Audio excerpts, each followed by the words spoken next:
Hello, everyone. I'm here with James Fodor and Nathan Ormond. We're going to have a talk about morality.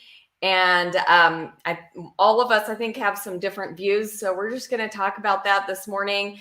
I want to mention James Fodor has a podcast called The Science of Everything. He's a scientist. He's into philosophy, history, and all kinds of stuff. And I've put links to his various things in the description. And I've also put the link to Nathan's channel, Digital Gnosis. So Nathan has a great channel discussing a variety of topics related to philosophy and religion.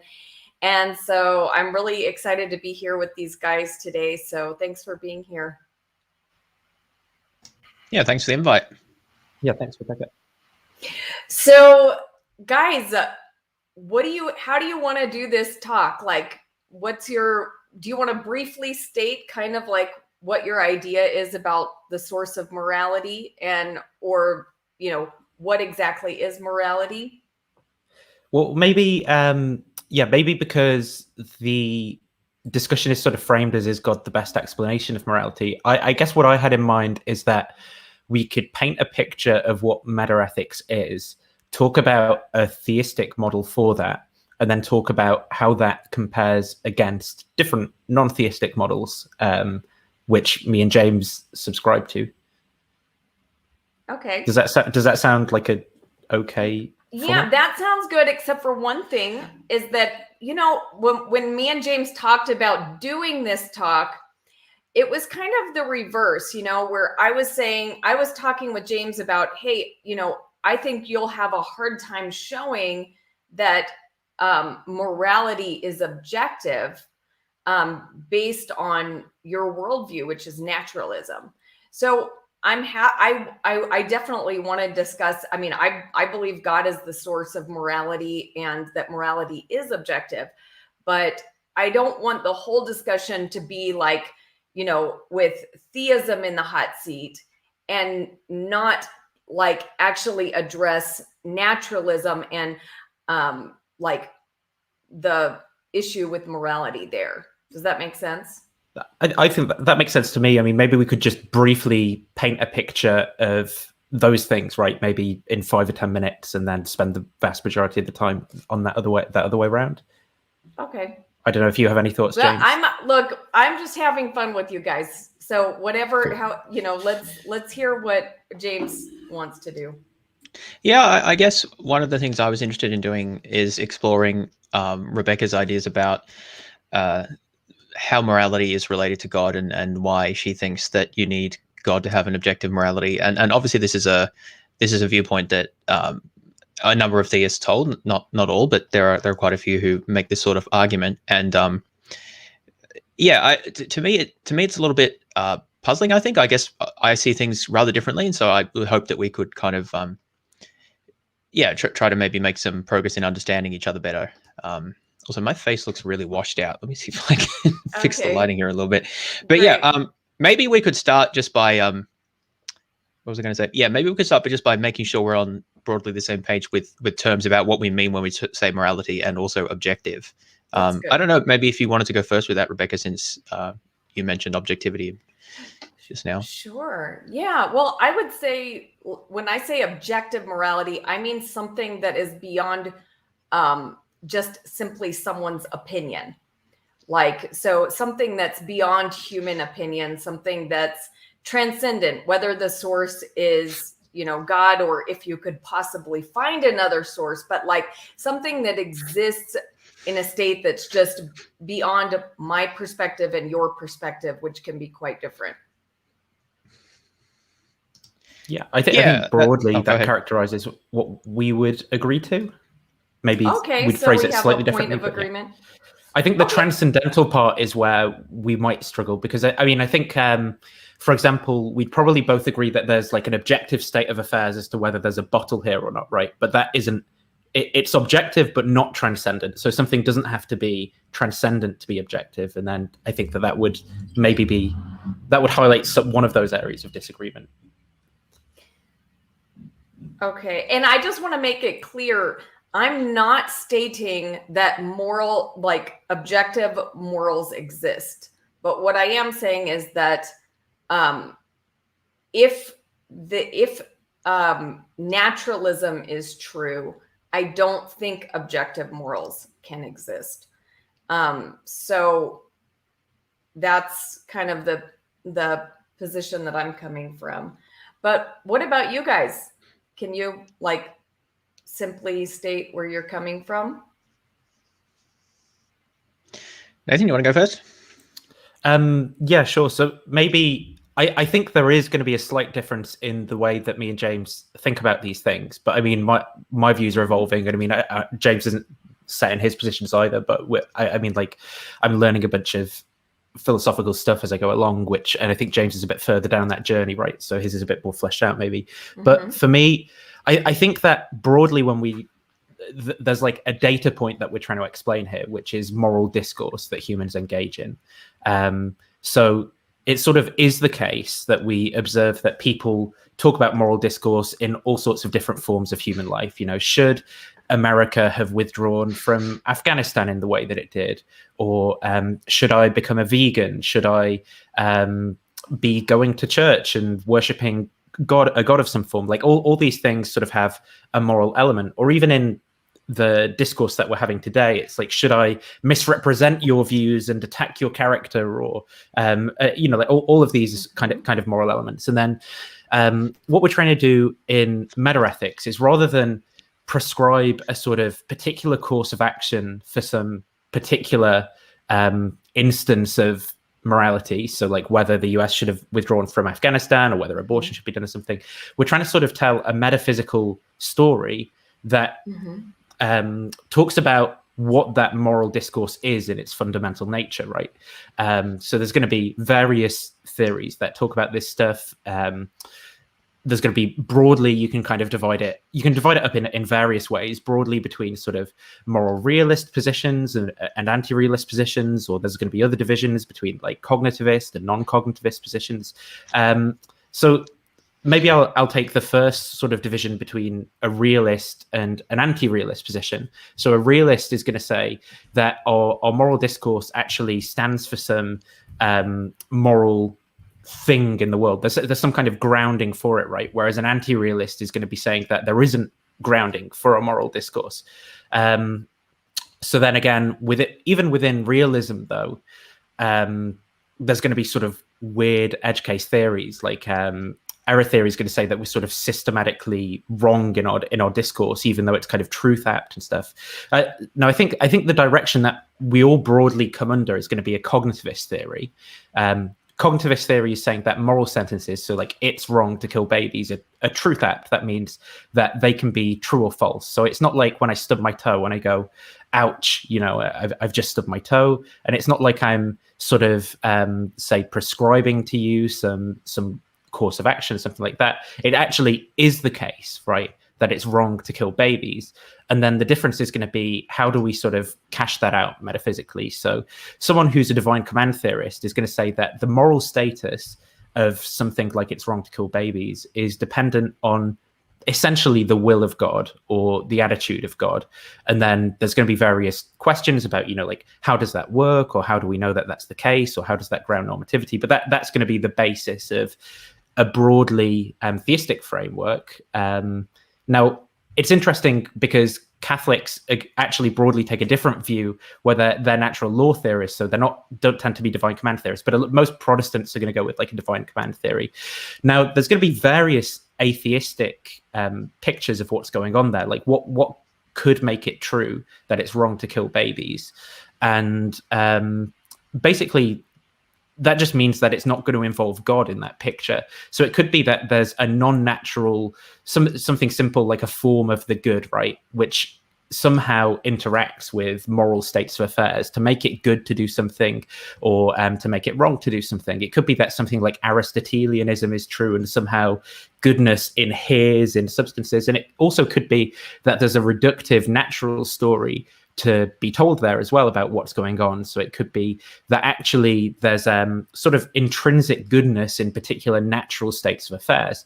The way that you talk about that's going to get a little bit more complicated, but I mean, broadly, it's going to be something like if I consider a kind of moral state of affairs where I might be giving something to the poor, right? There's going to be some facts of the matter about my psychological dispositions, about my will and my intentions, about the harm that it does to someone else or the help that it does to someone else or something. And some combination of these like natural facts are going to make it true that it's good to help. It's good to like give to charity or good to help someone who's homeless in that case. And I guess that the main disagreement, I think, is going to be that I don't think that adding a kind of divine agent into that situation is gonna change anything to the intrinsic goodness or badness of that scenario. Whereas broadly, I mean, apart from a kind of natural law theory that a Catholic might subscribe to, a theist is going to say that actually a divine agent and their attitudes towards that situation, which I think is something extrinsic to it, is going to kind of like change the moral status of that situation. I don't know if we want to leave off there or you want to respond or... Well, I just want to get a point of clarification. Do you think that, like, supposing that, some other,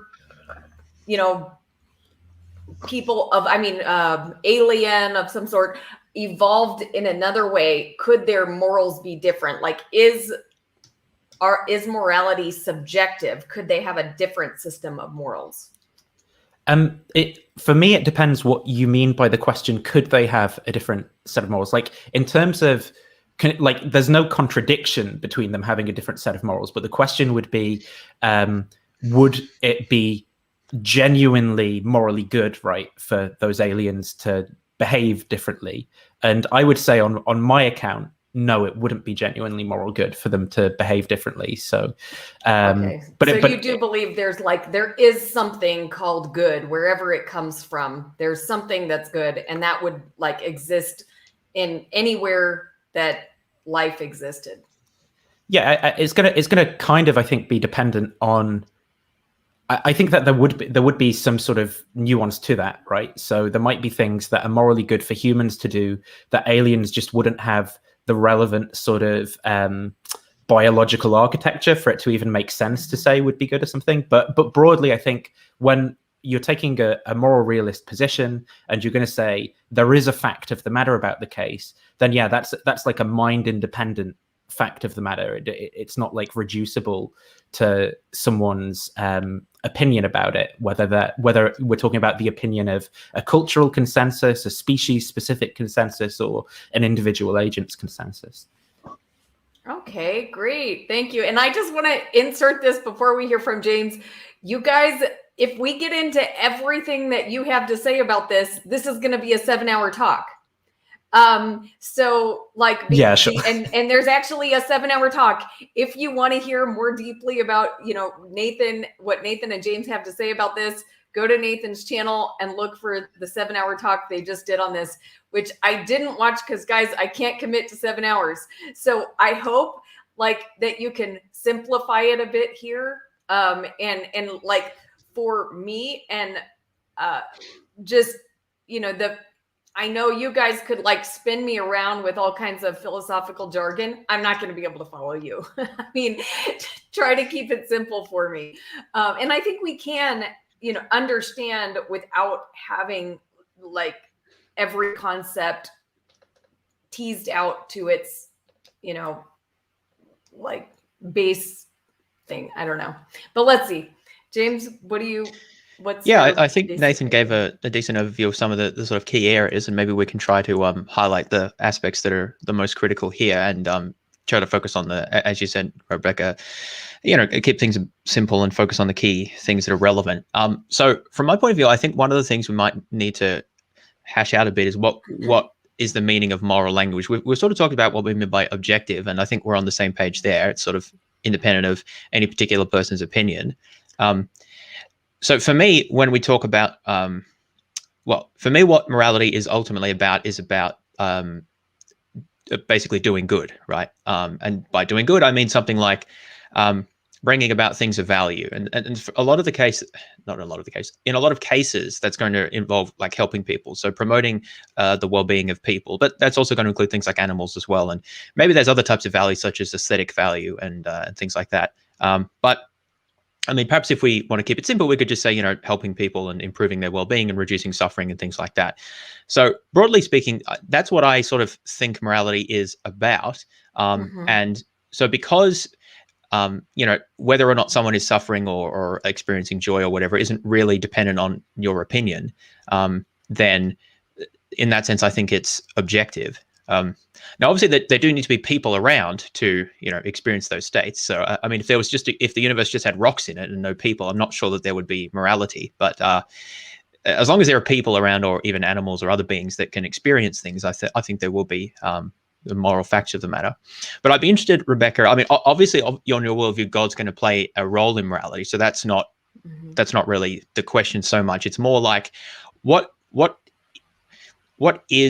do we mean when we say something is like moral or something's morally good? Like, does my understanding of, you know, it involving promoting things that are good and that involving something about, you know, helping people or helping animals or something like that, is that close? Is that nowhere near? Or how do you think about that? Oh, I mean, I think helping people is great. And obviously, I do think that, you know, that's a good sense of morality. So you having a sense of morality and valuing, you know, it sounds like you value the same types of things that I value. I guess I would like to understand if a society did not value those things, but valued something else, like what would make, like, would the value actually change? Like, for example, if, you know, 80% of humans like enjoyed chopping up people and eating them, would that then make chopping up people and eating them, you know, the good? Well, I don't think so, because presumably people don't enjoy being chopped up and eaten. So I don't think that that's going to be good for them, right? Yeah, but I'm just trying to get at, like, what makes, like, you happen to like helping people, right? But like, is it what the majority of people like that makes it good? What if, you know, like in some moral systems, helping people was not good? And wait, now I'm excited because this is a good time to share something I made just for James, because I know he's a Star Trek fan. And so I'll give this example. If you're, you know, a Ferengi, okay, and obviously the Ferengis had a different moral system in Star Trek world where they didn't value helping people, right? And, you know, they have their rules of acquisition, which is kind of like their commandments, right? Like, never let family stand in the way of an opportunity. Greed is eternal. Anything stolen is pure profit. Fear makes a good business partner. War is good for business. So, you know, this is a very different value system that their, you know, their society is based on. So, like, would you say, well, that's their society, those are the values they've constructed? Or would you say, no, it doesn't matter that they've constructed that, that is wrong and that's not good because that doesn't match up with what I value, which is helping people? Yes, yeah, that's an interesting example. I like that. One thing, though, that one of the rules of acquisition is war is good for business, but another one is peace is good for business as well. Yes, so they've got it both ways. But that's it. Yeah, you're right. Wow, you know your rules of acquisition. Wow. Yeah. Anyway, do you know all 100 or however many there are?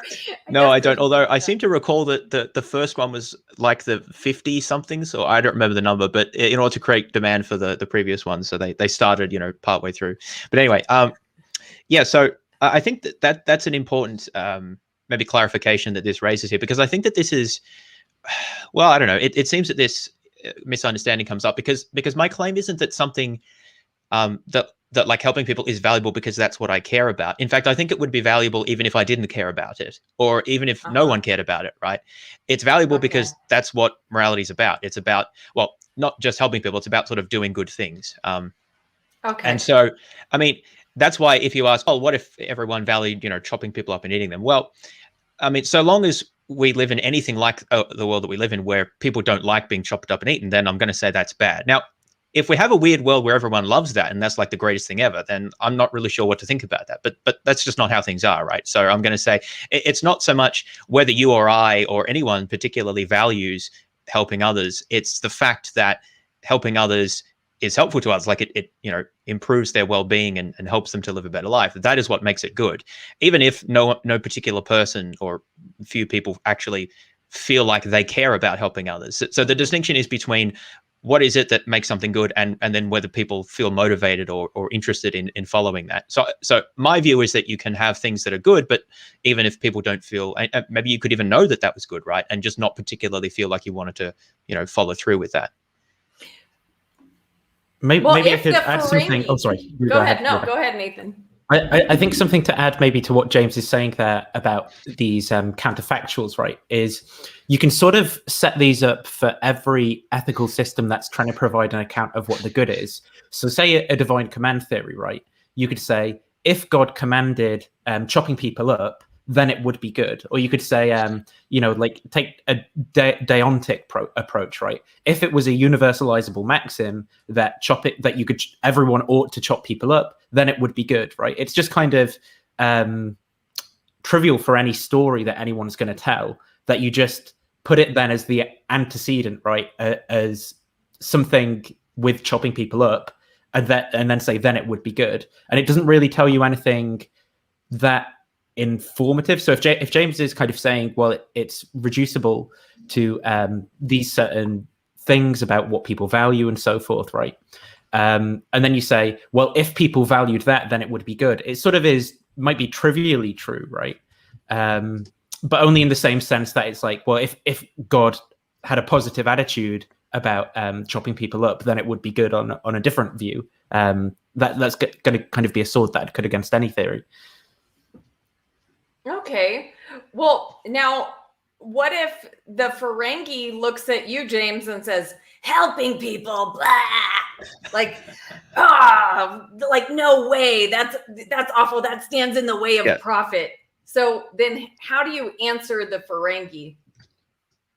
Well, that's an interesting question, right? I mean, so I feel like this is, I mean, I don't know how you convince a Ferengi, right? So, I mean, that's obviously a difficult question. But if we think about more generally, suppose someone believes something you think is wrong, right? Well, what do you say to them? Rebecca, like you talk to an atheist or a Muslim or a Buddhist, like what do you say to them? Me, James, if I talk to someone who believes in a flat earth or vaccines cause autism or, a Mormon, being an ex-Mormon, that's relevant for me, whatever, like, what do I say to them? I mean, the answer is going to be, well, it depends on like a million things, right? Like what the purpose of the conversation is and whether they're willing to listen and blah, blah, blah. But at the most basic level, I would say, well, I try to present my reasoning and try to convince them. I mean, that's what you do, right? Now, I think that there are good reasons to think that what I think here is at least along the right lines. I don't want to say it's exactly correct, but but someone, of course, might not be persuaded by that. The thing is, that's not specific to morality. That's the case with anything, right? Like, just because people aren't convinced doesn't mean that it isn't true. Mm-hmm. But what makes your perspective more valuable than the Ferengis? Like, we're just supposing that this exists. I'm just trying to figure out, like, where exactly does the idea come from? Like, what can you point to say that what you value should be placed above what the Ferengi values? What do you mean by should be placed above? Like, well, like, I'm not sure what you mean by that. What makes helping people good and profit like above people not good? Right. Well, okay. Yeah, that's getting more to the heart of it, I think. Mm-hmm. So what makes helping people good? Well, I sort of think that's what good is, right? So at some point you have to, I think this actually gets into tricky waters, right? Suppose, let me try to think of an example here. Suppose I say, hey, look, there's a tree.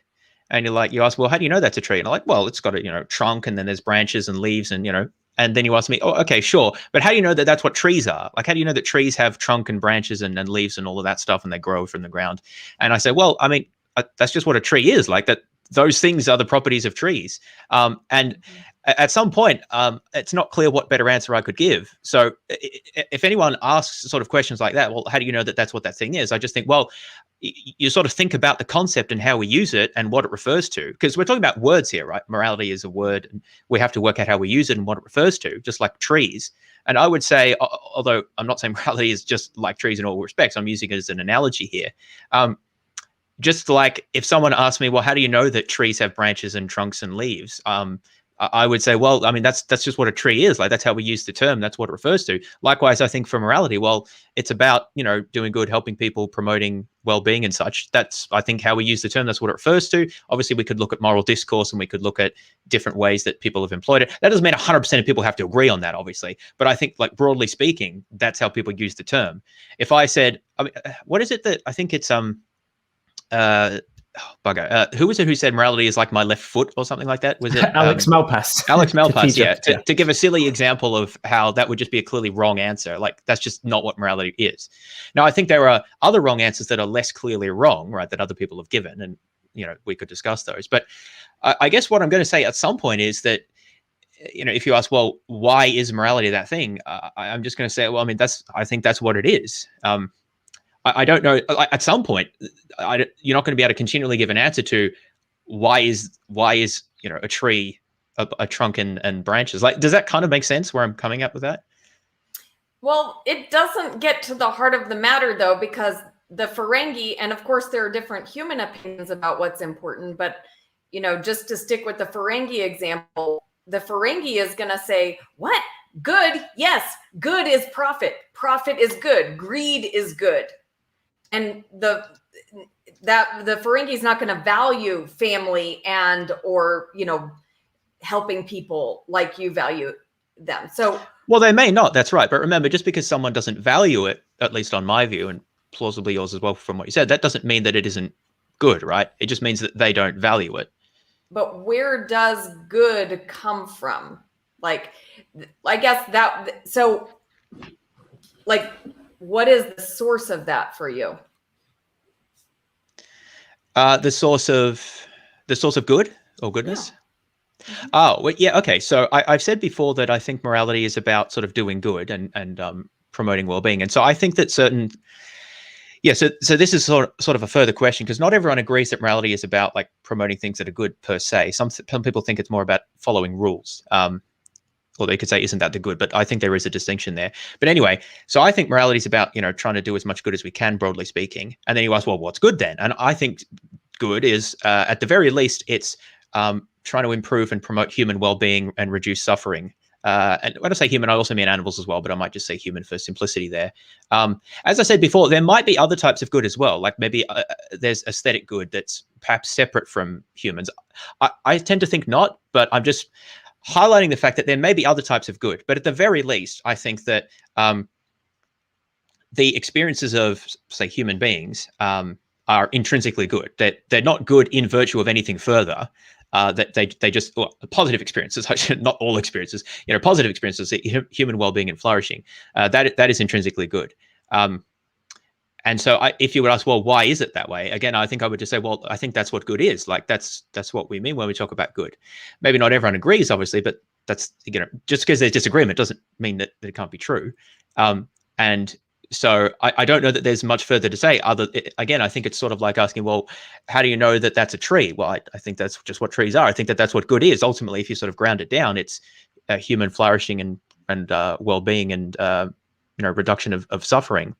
I think there are obviously other accounts of good. So the Ferengi might say, no, good is making as much money as possible. Now, there is a problem with this, right? Because if I'm talking to a Ferengi, we have to make some assumptions, like that they have the same word, right? Because if I say something is good, that's a word, right? So we have to think about, what does the word refer to? Because if I change, instead of good, I said fun, for example. Fun doesn't mean the same thing as good. So if we just swapped good for fun, then we'd be confusing ourselves, right? Because we'd be talking about something different. So we have to make sure that the Ferengi actually understands what the word is I'm talking about. Maybe they have a word in their language which means something different, right? And so for them, it's actually something else, right? So we have to be careful about things like that. But if we're actually using the same word, which has sort of the same reference, then I would just appeal to the same logic that I'm appealing to you, to the Ferengi, and say, well, look, this is how we use the word. This is what it means. This is what it refers to. Maybe you don't care about helping other people, but that's still what good is, right? It may not be sort of your thing, but I think that's still what it is. Maybe this would be a useful question for you, James, then. Like, so if assuming that the Ferengi and you were sort of using the word good in the same sense, right?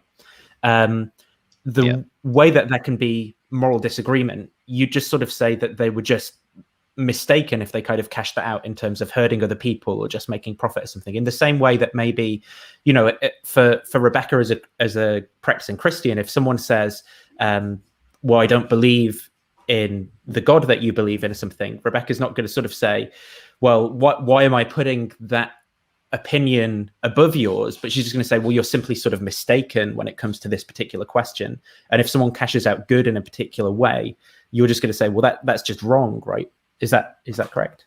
Yeah, well, I've deliberately tried to just focus on answering Rebecca's questions, but I do think kind of what you're getting at, Nathan, that everything, Rebecca, that you've asked of me about like how do I answer the Ferengi would, I think, the same questions could be applied to with respect to your beliefs about morality, or actually really any theory of morality. Whatever someone thinks morality is, whether it's from God or whether it's about universal maxims or about idealized contracts or whatever else, the Ferengi can still ask these questions about, well, like, who says that that's what morality is? Or, well, I don't care about that, or any of the same questions. So I don't think, and this maybe comes at the heart of the issue. Although there are obviously tricky questions about morality, I'm not convinced that appealing to God makes any of these tricky questions go away. It's just giving different answers to them. And I think that we also have to face questions like, well, how would you convince the Ferengi? Because saying God told you, I mean, is that going to convince the Ferengi? I don't think it's going to convince it any more than me telling them that they've misunderstood morality. Well, it doesn't. But the thing is, with God, then it's not about convincing anyone. Right. It's just about what is actually true. So yeah. With God, it actually does. There is a source for what is good that is beyond my opinion or the Ferengi's opinion. He may think profit is, good, and I think helping people is good.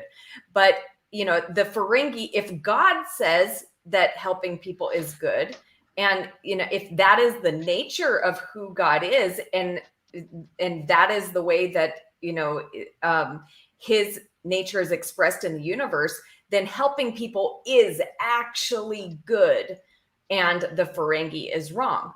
So I do think introducing God absolutely changes the scenario where when if the Ferengi and you have a difference of opinion about what is good, I don't think you can give an answer to the Ferengi, at least one that actually, you don't have any source for being able to say that what you value is good and what the Ferengi values is not. It's nothing to do with what I value. Like, this would be true even if I didn't value it, right? Just as I assume from your perspective, Rebecca, what you're saying would be true even if, you weren't a Christian or you didn't value that, right?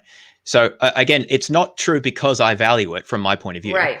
It's true because, I mean, your answer was, well, look, what makes something good is in virtue of God's nature or something like that. Mm-hmm. I'm giving the same answer. It's just instead of God's nature, I'm pointing to basically human nature and saying, look, it's about human experiences and the way humans, live. That's not dependent on my opinion. That's how humans are.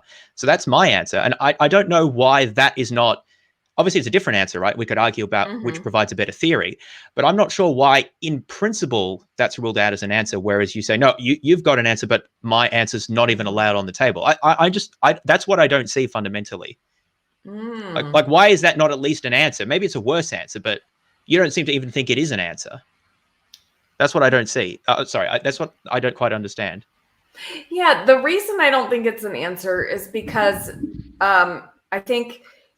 First, there's where do we get, if we're just, molecules and atoms that have come together in a particular way, then I don't even think we can get a you should do this as more than just a, okay, we can say we construct society in a way that, you know, benefits people, but I don't think we can say that's a good or bad, because, you know, if, like I said, if 80%, you know, thought chopping people up and eating them was good, right? Then how would your view that helping people is good actually matter? Like, what if the majority? Well, because it would be true. Like, what if the But majority where wasn't a does that Christian? come from? Yeah, but where But does I've the already given an answer truth to come? that. Where does that? It comes where from does, the way people are. People don't like being chopped up and eaten because it hurts them, right? It inhibits their well-being. That's not dependent on any particular person's opinion or even a society's opinion, just as God's commands aren't dependent on any society's opinion or God's nature, whichever you prefer. But where do I get the idea that what humans want is important? Well, it is. Or what they prefer. Is morally good? Can we say that instead of important? Because just that's a different... Okay, where do we get the idea that humans like their desire to not be chopped up is actually something worth considering? Isn't that pretty much the data point we have, though, right? Is it, you know, like it's not as if even as a Christian theist, right? It's not as if you sort of have the theory of like divine command theory or something, and then you come across a situation where someone is chopping someone up and go, oh, because of that theory, I can see how that's wrong. It's more sort of the other way around, right? That you see that happening and you sort of go, oh, that's that, or maybe not see that happen. You're aware that things like that might happen in the world, and you go, oh, that's wrong. And then you sort of backwards theorize about, well, what am I actually talking about? But, you know, maybe in a different context from the comfort of your armchair or whatever, or in a Bible study group. But I think that to say where does this moral discourse come from? Well, maybe there might be, I mean, where does it come from could have a really complicated sort of historical answer or etymological answer, whatever. But in terms of where it comes from in my lifetime, at least, is just that I've come across these particular cases of morality, and it's just been appropriate to use those bits of language. You know, I've learned them from the linguistic communities that I'm in. You know, maybe the first kind of times when you're very young and you take something without asking or whatever, or you throw a tantrum and you sort of told that's wrong to do, or maybe in the playground someone's pushing someone else and it's like, oh, that's bad, or you know, someone invites someone who's not got many friends into the group to talk and it's like, well, that's good. And I think that that's sort of how we pick up some of those words, rather than you know, rather than sort of first having a theory and then finding out what sort of follows from that theory, if that helps. You know, where in answering the question, where does us using the term good come from? Yeah, that's how we learn the reference. Just like how do you know that a tree is a thing that has branches and leaves and all that? Well, you learn it through, you know, experience. Likewise, if I said morality was just about doing whatever you think is most fun, well, it just isn't, right? That's not how we use the term. That would be just understanding the word wrongly. Well, I mean, and what about the Ferengi, or let's just say, even let's bring it to Afghan, you know, culture, where, you know, the good is women not going to school and, you know, staying in the house and not going out without a male escort. And that's what is considered good. So, well, why do you think that's bad? I think that's or what bad makes it bad? Perhaps there's a better way to say it. Because it is not showing love and value to those people. Well, I agree. So we agree with why it's bad. Right. But you framed it in like, okay, we learned these things from our, you know, upbringing. We learned these terms. We came to understand this. But the Afghan, you know, people are learning something very different. So what makes what you learned good and what they learned not good?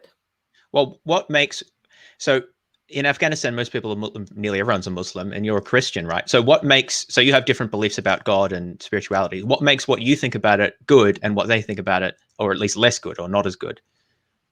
Well, because I think like God is, it is not a reflection of who God is or what God wants. Sorry, when you say it, I mean their perspective, their beliefs. Yeah. Mm-hmm. Okay, well, that's the same answer that I give about goodness. Obviously, there's many things where we would agree, but in certain respects, like women's rights, for example, that's not a reflection of what is good for human well-being and promoting human value. So, in so much as they think like women should have to wear the burqa or whatever else, they're wrong about that. So what I'm trying to draw out is the symmetry between, I think we're giving answers that yours appeal to God, mine appeal to human values, but I don't see how they're so different in kind that one is an answer and the is a candidate answer, at least, and the other's not even on the table. I'm just not seeing where the difference is lying. I think maybe something that might help where I'm seeing a bit of sort of misunderstanding maybe is like this idea of how can there be an objective state of affairs that's natural in some sense. So presumably, if we talk about my well, I don't have a car anymore because I wrote it off a few minutes ago, but my car was diesel. And presumably you think there's some sort of objective state of affairs, right, about what happens if I put something other than diesel in the engine, maybe like water or unleaded petrol or whatever, right? Mm-hmm. Like that is the case, but it's a fact about natural reality. Like it's true that the car doesn't work properly and will break down if I kind of do that. That's right. Yeah, and I'm like, so what I'm saying is that for my perspective, there is a source, and that is higher for my car, though. In my car's case, well, in the question. So in the case of my car not functioning properly, yeah, and yes, it's sort of irrelevant what God said. Mm-hmm. I got it. Okay, so it's objectively true that if you put the wrong gas in, it's gonna mess up your car. And I think the way that James is cashing out the natural story, right, of what makes it true that it's wrong, is just going to be in terms of appealing to these features, like natural features of human cognitive architecture and biology and function, societal function as organisms. But these are all sort of natural facts about the way the world is, and that they're intrinsic to the natural state of affairs, as opposed to a relation between that natural state of affairs and the opinion of a divine being. Does that help to clarify it all? Or well, I don't think it solves the problem. So what's the where have we got to at this stage? What's the problem? Because when you say something is good, you say it's good because of God's nature, and I say it's good because of how humans are. And in neither case does that depend on what we specifically as individuals value or care about. So where do you see the problem is lying at this stage? Well, would you say that, okay, the Ferengi or the Klingon that have a very developed society, and they like it, and would you say it's also what they believe is good because that's the way Ferengi are? Well, again, we have to make sure that when we say what the Ferengi believe is good, that they're using the same term that we are. Okay. Because if by good they mean something different, then obviously there's going to be problems here. But if they mean the same thing, then yeah, it will be the same thing for them. Although what's good for a Ferengi may be a bit different to what's good for a human, just like what's good for a cat is not necessarily the same as what's good for a dog. There'll probably be a lot of commonalities, but it's not necessarily going to be 100% the same, right? So I'm open to there being some differences, across different species of say aliens.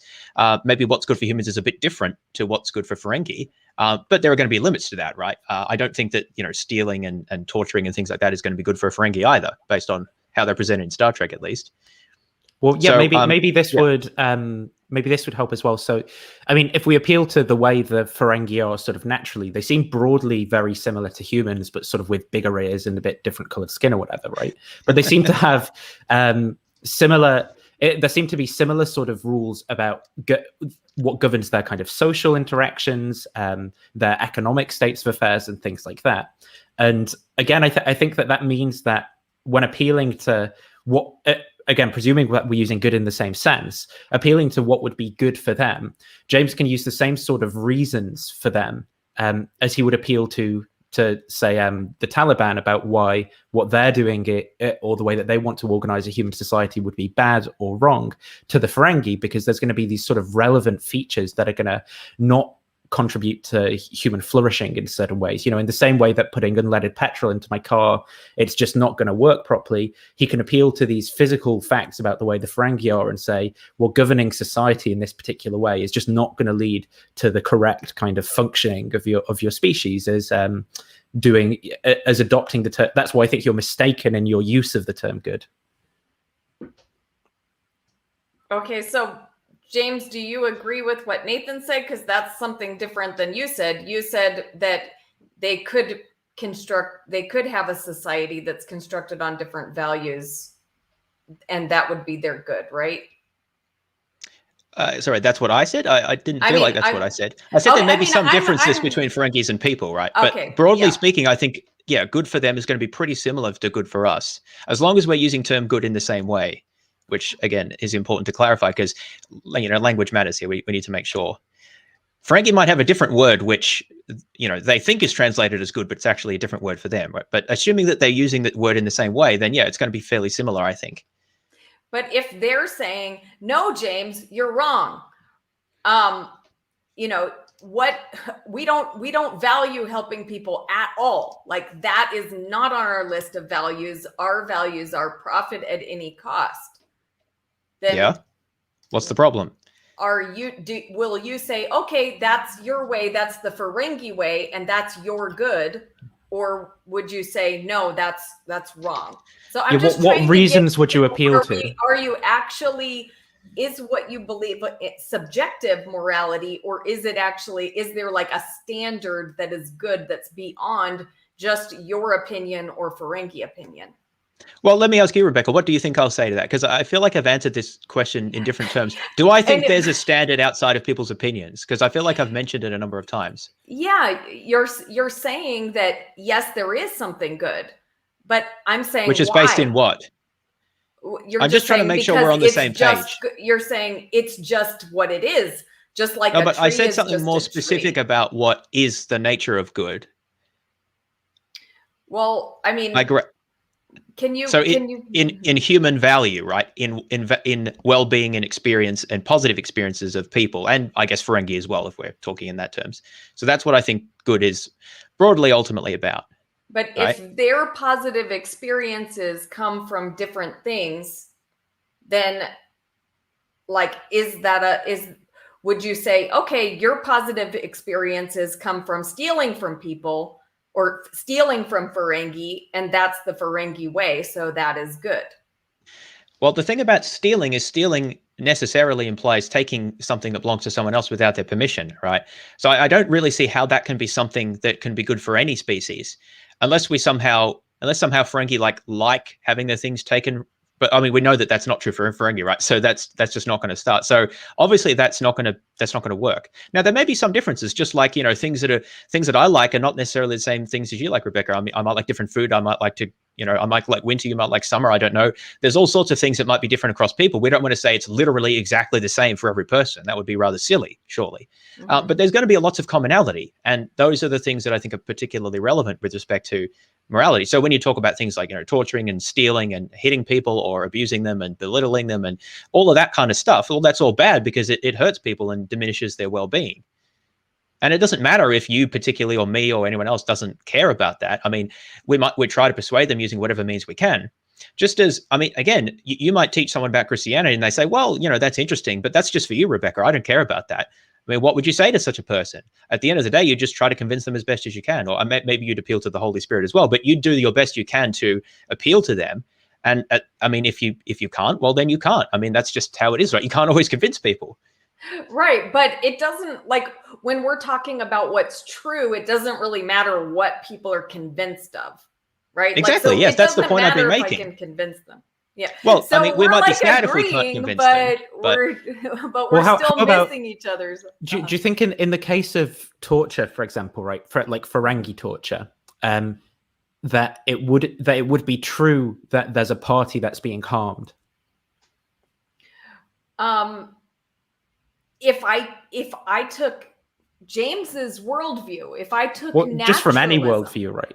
Well, but it really does matter, because I would Okay. say from my worldview, I can see how definitely harming a Ferengi would be wrong, or a person, or anything. Oh, that's a different question. If I took naturalism, but if I took naturalism, okay, if I believed what James believes, I don't think I can say that's wrong.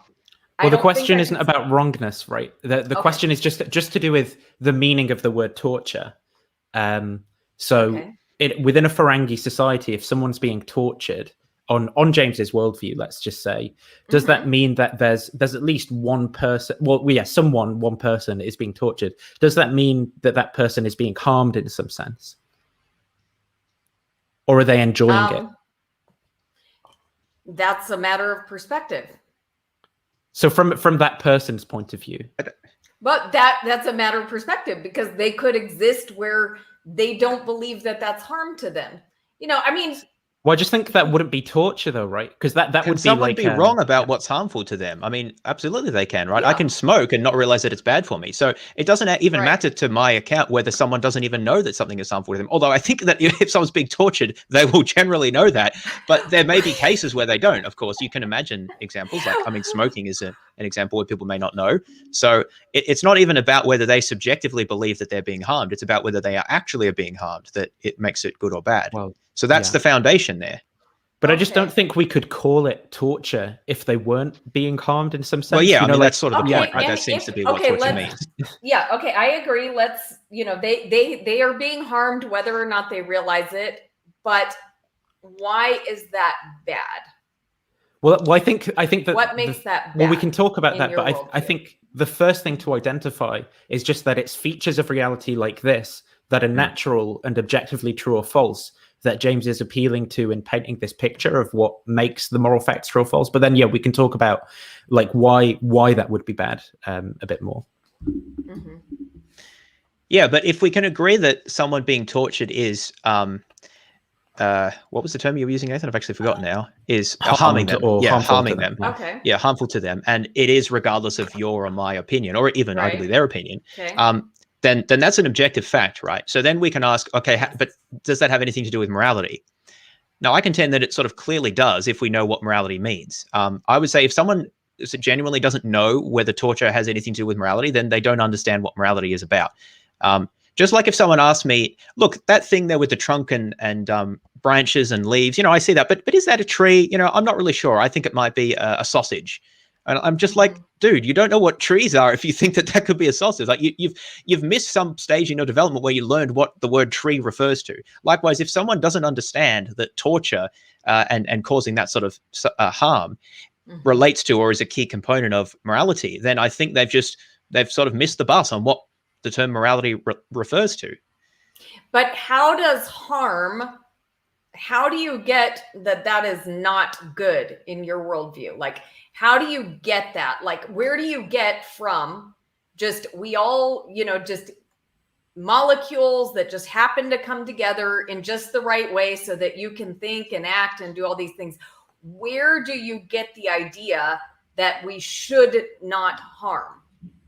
Well, that's the first question, right, of why is that bad? I think that there's a sort of identity claim going on. Like, that is just what the word means, is a reduction to these kind of facts, right? There isn't like an explanation above and beyond. At some point, you just have to say that's what the word means. I mean, but you can't just keep giving don't reasons for why that's Look, what it is. Well, I know you have a different story, right? So, like, I'm just putting myself in your perspective. And okay, I am not saying that atheists cannot be moral. I believe that many atheists are extremely moral. So, and I'm not saying that one needs to believe in God in order to be a moral person. So I think even if you don't believe in God, you're still being affected by the morality that has been instilled in you. However, if for a moment embraced your worldview, James. Like if I just said, you know what, I believe I am just in a, molecules that came together in just the right way, and I just happen to be here, I came about from natural processes, then I don't see how I can get to where I can say this is good and this is bad. I think it's worth saying those aren't the morally relevant features, though, that James is picking out in the world, right? So it's irrelevant for James's story of what good and bad mean. I mean, a god, like as far as we're concerned, a god could have created us a year ago, right, with all our memories and stuff, and instantiated natural states of affairs as they are, and still James's story about morality would obtain, wherein being like for something to be good just means picking out these natural intrinsic properties in reality. What I'm saying doesn't assume that God didn't create us. I think that this would obtain regardless of whether God created us or not. I don't think God could create us the way we are and it not be the case that that our well-being is intrinsically valuable. And so, whereas under your view, it seems that he could, which seems to me a really bizarre conclusion, actually. Well, yeah, actually, there's no intrinsic value to that. I don't see where you get. I don't see where you get this happenstance occurrence turning into... No. But I'm not assuming that at all. Let's suppose God created us. I'm going to run exactly the same argument. So I'm not assuming that at all. So that can't be critical to my account because I'm not appealing to that in any way. Okay. It's nothing to do with happenstance. Again, if God created us, I would still make the same argument here. Yeah, it doesn't matter how we came about as those, as those molecules, as those moist robots or whatever. It sort of doesn't matter if we can be talked about in that way, because it's still the case that. But I guess you have to make the case of why being able to describe someone as a moist robot, right, and that being a sort of true in a sense, why that is a counterexample to good just being not harming people and things like that, right? Like why is that relevant to that account of morality? Well, I would say because if I'm just a collection of molecules, okay, then if you want to say something is good, that's fine. But I think you're pretending. And if you want to pretend that there's actually something good, that's fine for you. But I don't want to play that game. Why do you think being molecules? So a molecule is a collection of atoms that are bonded together through covalent bonds. I'm really having a hard time understanding what that has to do with whether or not morality exists. Like, can you draw the connection to me? Because I'm not seeing the connection. Well, they seem to be completely unrelated issues. I don't see a source for it. And I know we're kind of going in circles here. Well, I don't know that we're spiraling a bit, but let's try to narrow down, because I actually think this molecules thing is really important, because other people make this point as well. Let's try to focus on that. By the way. Sure. Okay. Okay, so if we were only molecules, you don't think there'd be a source for morality. No. Now, what is it that would make morality exist, or that you think? So I presume you're going to say we're not just molecules. So what are we beyond molecules, and how does that bring morality into the picture? We are created beings, and we were created with purpose and with intention by a being with morality, and we were created to be moral beings. So so could God do all those things and just make us out of molecules? I mean, we are made out of molecules, but So I'm trying to understand. So what are we that's more than molecules? What is added to the recipe apart from the molecules? I understand you think God made us, consciousness, right? Spirit. So do you think that those things are things that there's more to that than the way the molecules are moving? Yes, absolutely. Okay, so if somehow you took those things away, then a person wouldn't have the same value? If I took what things away? Spirit and consciousness are two things that you said. Yes. Okay, good. This is excellent. Okay, so molecules that behave like a person and presumably suffer like a person don't have value, but molecules that behave and suffer like a person plus spirit and consciousness does have value. So my question is, why does spirit and consciousness make the difference? Well, I would because it's the difference between being a being with purpose, intention, morality, and just a random like happenstance occurrence. How do you get a random assortment of molecules to have this to have value? Like, well, your claim is that the way you do that is by adding consciousness and spirit. But I'm asking, why does that matter? My claim is that all you need actually is the capability to suffer or experience joy and so forth. That's my claim. Your claim is, no, that's not enough. You need these extra things. And I'm asking, what do you think is the importance of those extra things? What do they add to the recipe that then makes it, brings morality into the picture? I think it did actually sound like when you were kind of cashing out what those extra things add, that you were coming closer and closer to James's view. Because when you said what the morally relevant properties were that those things added, it was to do with like having an experience, right, and something it's like to be like. Now, James is obviously going to say that, well, that just like certain physical arrangements are something it's like to be like there isn't an intrinsic moral value maybe to like rocks and things like that. It's only to organisms like ourselves with experience. But I actually think that what you're describing there is going to be on sort of equal terms with James's theory. But another important point in terms of model comparison to divine command theory is that it's important that none of the morally relevant criteria that were appealed to were the attitudes of God as well. Like it's not clear what role that they were playing in that alternative story in making it the case that it actually is wrong then. So it seems like, I mean James on his story, right, he could commit himself to souls that are like a non-physical substance, right, or he could commit himself to spirit, right, and say that people have souls and spirit, but still no God exists. But then he'd presumably have all of those properties intrinsic to persons that it seems would make them moral, and then there's still no God needed on that story. It would be intrinsic. The moral characteristics would be intrinsic to the natural state of affairs, where natural in this case denotes,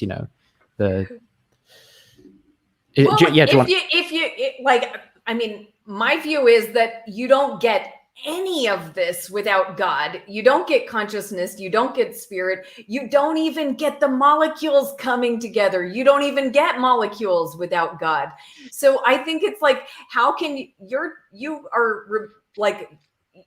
saying we can have all that without God, but I don't agree with that at all. I think that's a different question, though. We've got to be clear that right. if the question is how do we cash out what good and bad mean, then it's going to be just appealing to these like intrinsic properties of the states of affairs under which like moral sentences whatever obtain. If the question is like how is it that these states of affairs came about, then that's going to be a different story. Like maybe the answer to that is a deity created it, or aliens running a simulation, or just like natural laws playing out and mindless matter, right?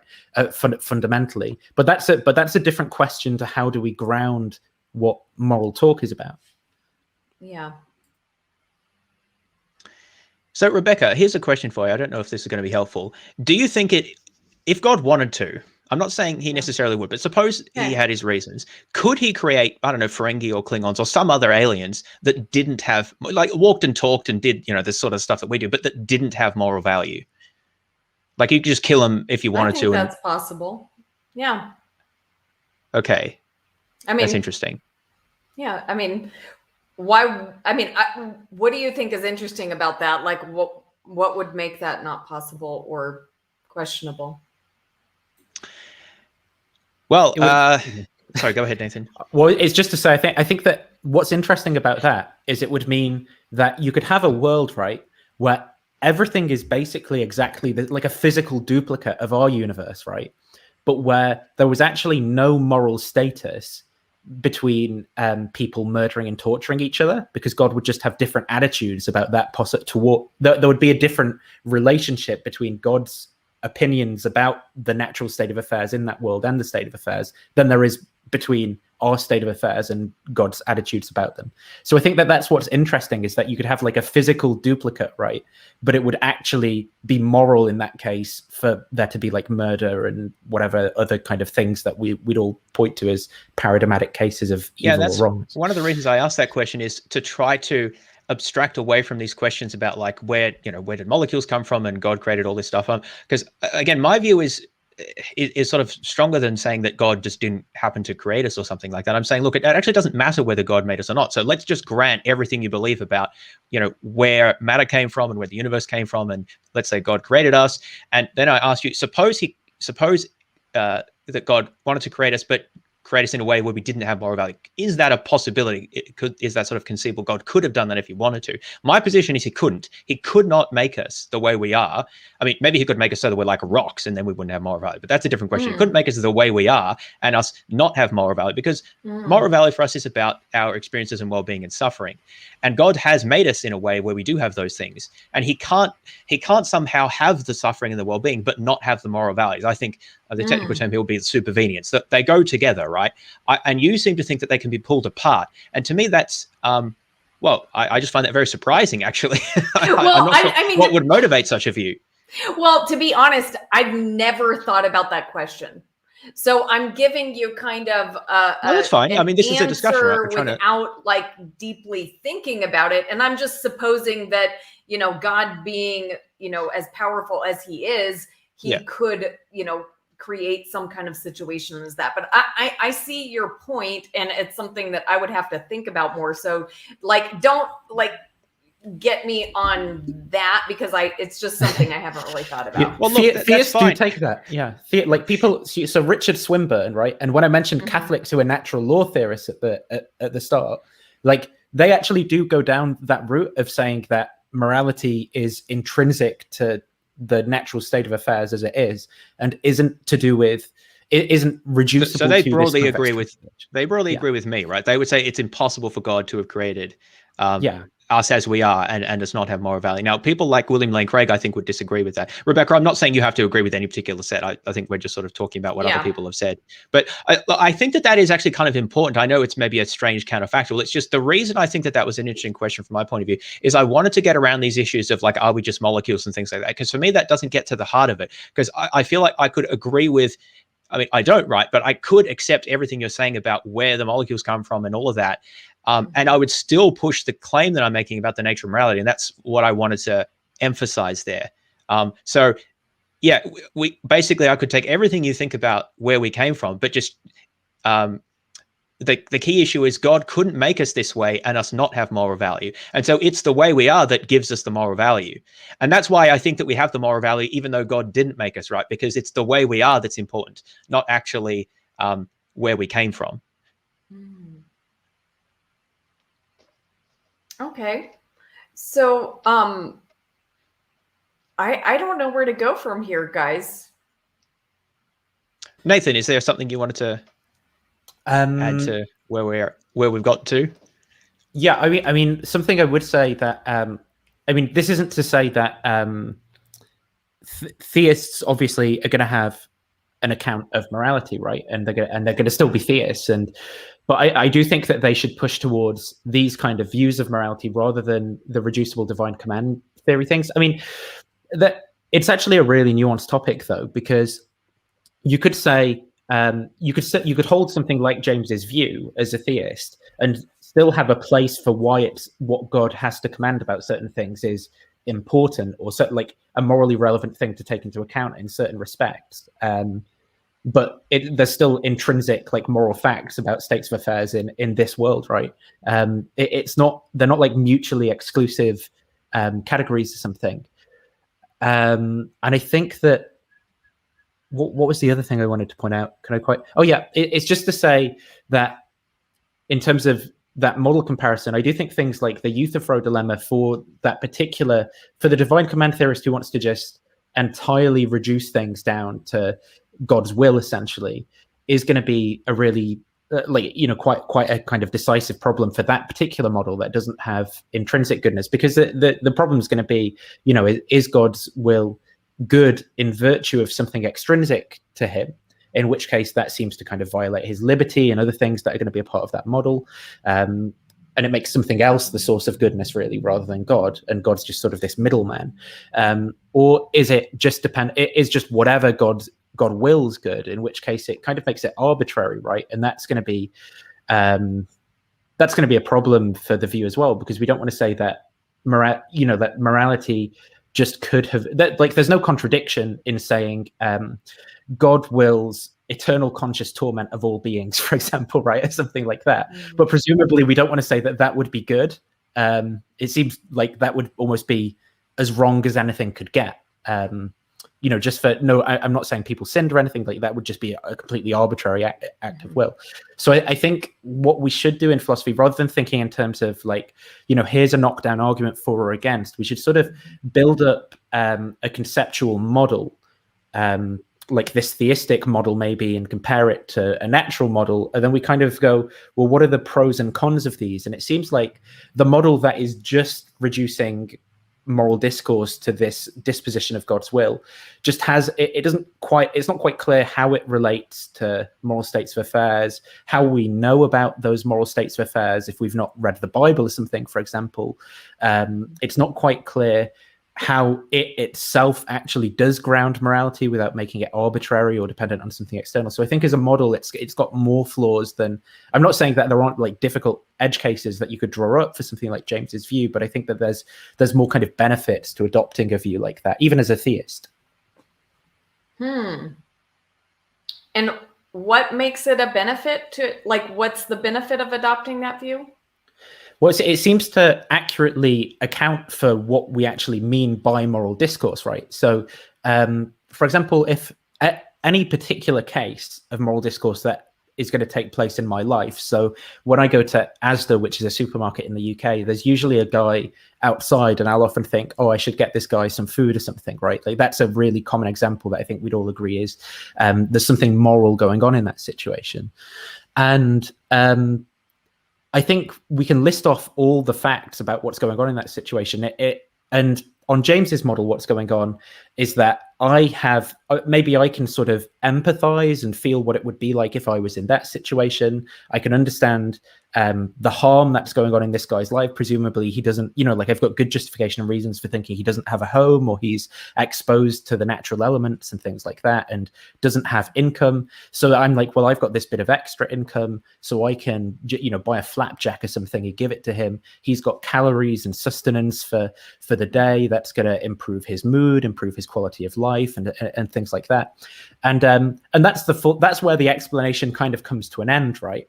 Whereas the alternative view is going to have to say, well, there's a kind of attitude that God has toward the situation, right? And somehow there's going to be a story there about how my mind and what a mind is accesses or is related to God's attitude somehow, because presumably I know it's good in virtue of God's attitude somehow or bad, if I'm forming true beliefs about it. And there's going to be some story to be told about how that makes it wrong. And it just seems like it just seems like a radically more ontologically costly view to paint that picture, because it seems like the theist is also actually going to be committed to that it is the case that that guy's starving and exposed to the elements, and that's bad for him, and that I have a bit of disposable income. That they're going to be committed to all those parts that make the other model work, and then just this kind of extra bit that it's not clear what it does or why it's better. Does that sort of? Well, I'm trying to avoid going in circles. Okay. So I just I would. Oh, sorry, I said a lot, didn't I? I'm trying to avoid. I'm trying to avoid saying all the time as I talk. And someone in the comments has said like. I think I wish I had that in mind as I was talking, which might have made it easier to listen to what I was saying. So I apologize to the audience. No, it was fine. I didn't notice the likes. Okay. So I guess I want to avoid going in circles. I, of course, agree that it is good to help the person. I still don't see how you can get to that view with naturalism. I don't see how you can get to what someone should do. And so like, what is the thing, you know, you say, well, because if, you know, that person is being harmed, right? Like, so, you know, what is good is to help him not be harmed, or to, you know, help him not to suffer. And so, and like, I would just come back to, well, you might care if that person doesn't suffer, but under naturalism, if I don't care if that person suffers, then what's to change that? And this is what I mean by going in circles. James is going to say, well, because it's good whether you think it or not. But I just don't see the source of that goodness. And so, well, I think it would be those, I think on James's story, the thing to bear in mind is it's going to be those natural facts of the matter about the harm to the other person. And I think that you'd kind of, you'd agree to them, right? That, so say in the case of the story that it painted about the guy who's begging for money outside of Asda, that you'd agree that it is the case that if he appears to be starving, he probably, you know, is starving, and that he probably is exposed to the elements, and that's bad and harmful for him. Like those sorts of considerations you presumably think are true. And presumably you also think that, I mean, I think James might be an externalist, so I'm not sure, but I'm going to say something that might be a little bit controversial, but presumably once you understand those reasons, it's motivating for you to act in a particular way. And someone who isn't acting in that way is just not conceiving of those natural states of affairs in the appropriate manner, or just isn't aware of some relevant fact or something. Well, let's suppose I think in a different way. And I just want to be clear for everybody watching. I think helping people is good. Okay. I am not saying, you know, don't help people. But what I'm saying is I'm taking the view, I'm presenting an alternative way of thinking. If I was a naturalist, I could think, you know what, that person, I don't care whether people suffer or not.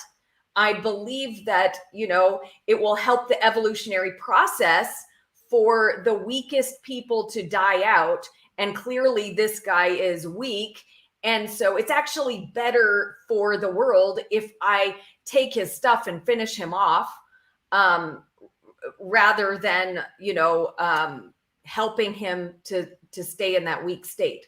Mm-hmm. So like that, if I presented that as my moral goodness, if, you know, what I think is better for the world is if only the strongest survive, and that, you know, the strongest overcoming the weak at any cost. No, you know, it doesn't matter. Their suffering is irrelevant, because I don't have any value for them.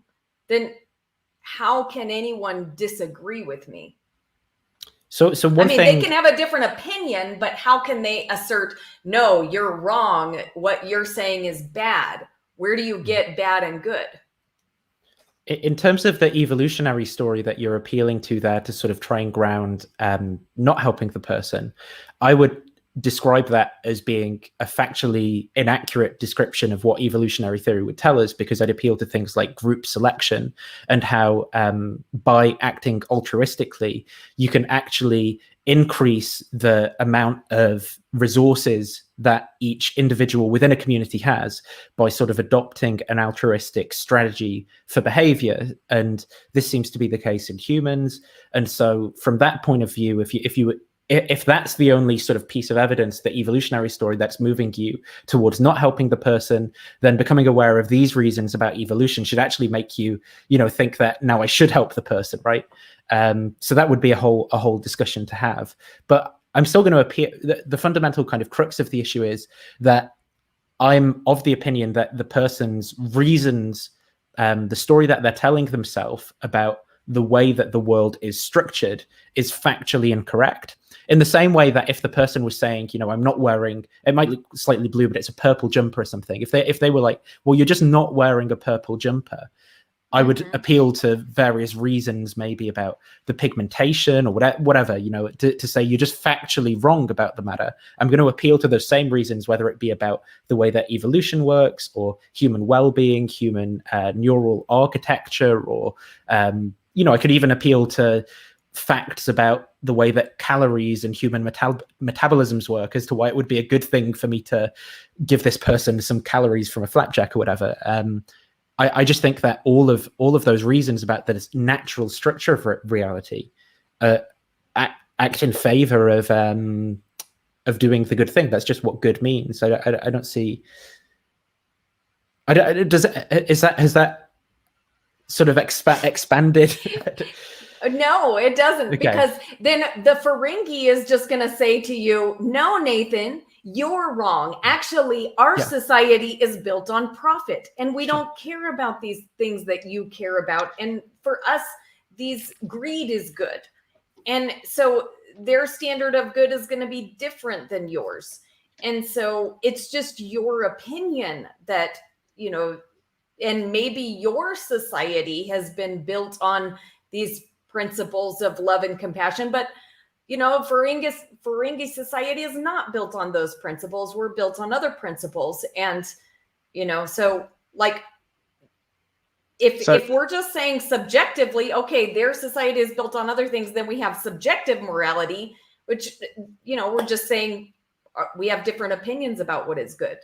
And so let's try to take stock of where what we've discussed so far. So neither Nathan nor I have said that if people in a different society think a certain way, then that makes it good for them.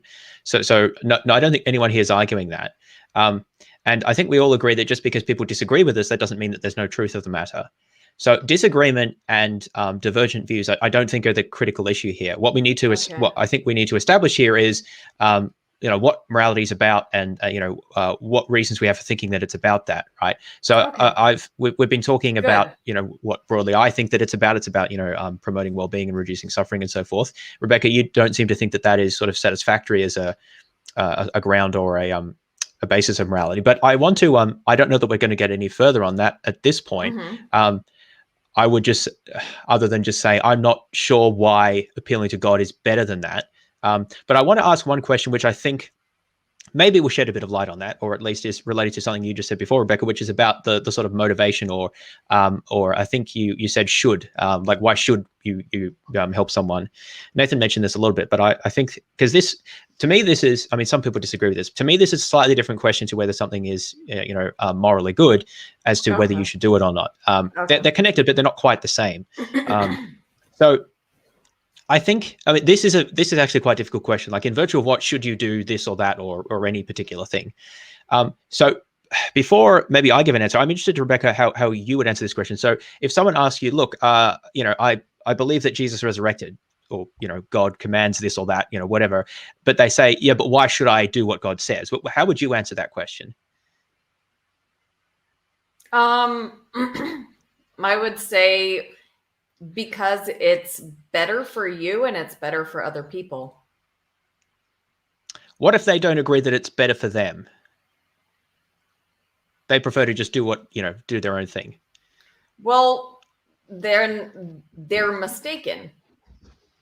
I mean, it doesn't change the fact that it is. Right. So that's exactly the answer that I would give.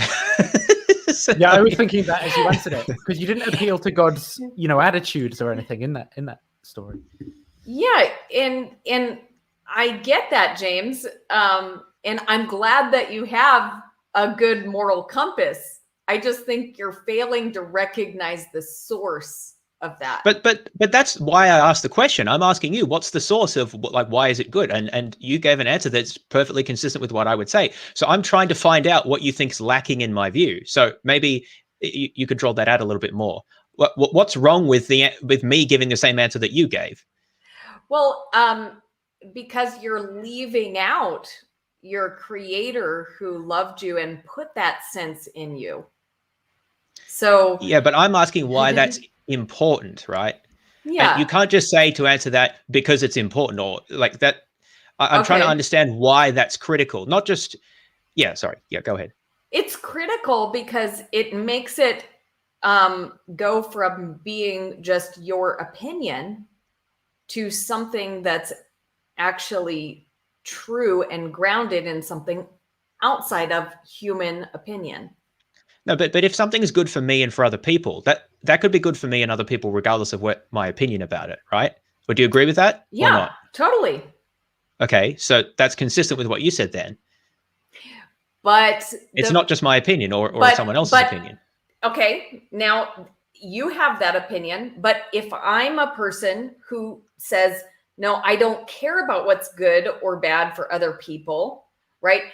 Where is the source of that truth? Like if you're saying, no, it doesn't matter what you think because this is true, what makes it true? What makes caring about people important? Like what makes that good? Where does that, if that's true, where does that truth abide? Where does it come from? Which truth specifically? The that truth it's that good to help other people or to not harm other people. Okay, so I'm going to deflect, but I'm going to do this for a reason, right? Because I'm going to ask, what is your answer to that question? And the reason is because I feel like my answer is going to be similar. Or if it's not, then that might help me to know, how to move the conversation. So how would you answer that question? Are we going in circles again, though? No, I don't think so, there is or at least not quite. progress. Okay, Yeah, okay. So how am I answering the question? So why is it good to help other people? Oh yeah, where does it come from? Is I think how you phrase it. Because humans have value. And they have that. So it's important whether or not humans suffer because humans are valuable. They're valuable objectively. Regardless of what God thinks about them, or dependent upon what God thinks. Dependent.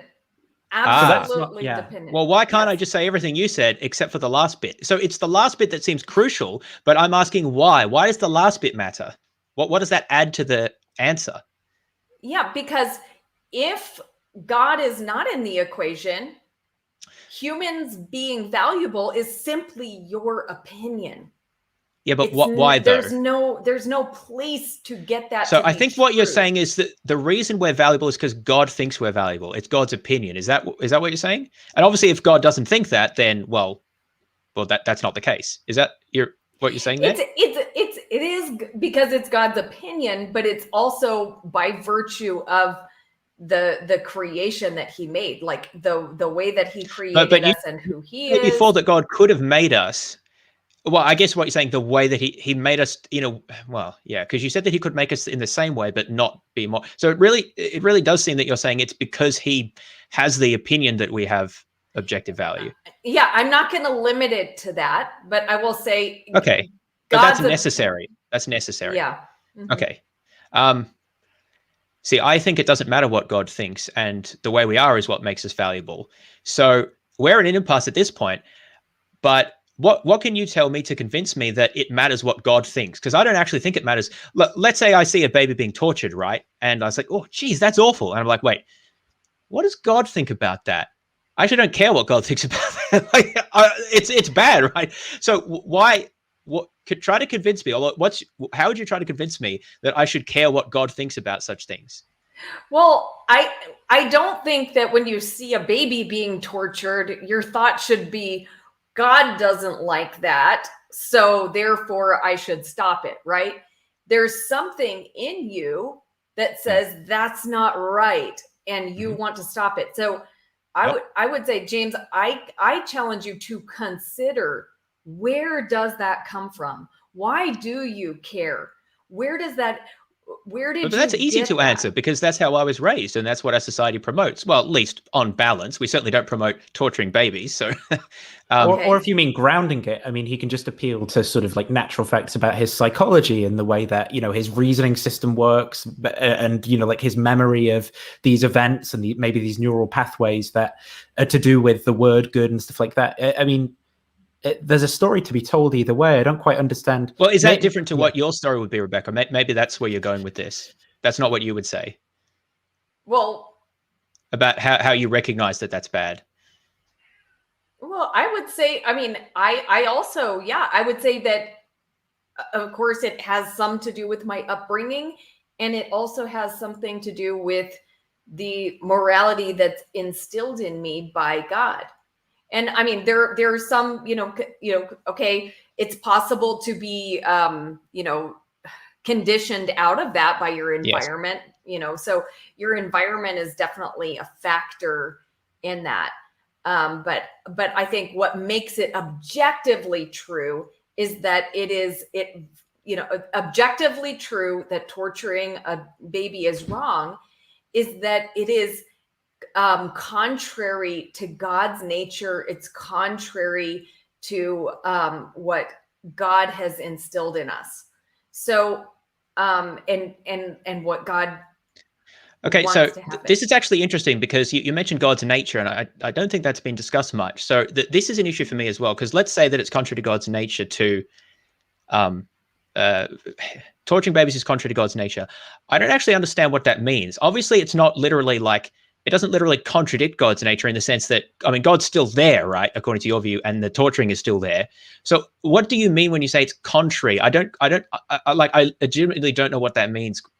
So maybe you could help me understand that.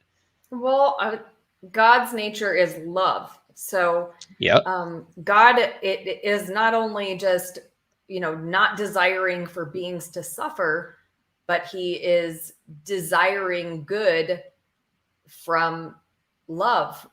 So would you say that like love is intrinsically valuable?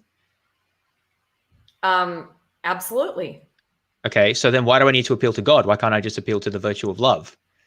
Because where does love exist in naturalism? Well, it's an abstraction. It's not like it's an object. Yeah. Where does it exist in God? It's a social construct, right? Is it a no, it's not a social construct. Where does it come from? I mean, well, the word is obviously, but that's not what you're asking. Where does it come from? Where does love come from? Where does God come from? Well, God doesn't come from anywhere, obviously. Well, love doesn't come from anywhere. I don't even understand what the question is asking. Yeah, any particular case of love. I suppose any like on a reductive naturalist metaphysics, right, which like someone like James holds to, any particular instance of love can obviously be cashed out in terms of natural phenomena. Like it's going to be reducible. There's people who feel the love, obviously. Love doesn't just float around over Venus somewhere. I mean, obviously that's not how it works.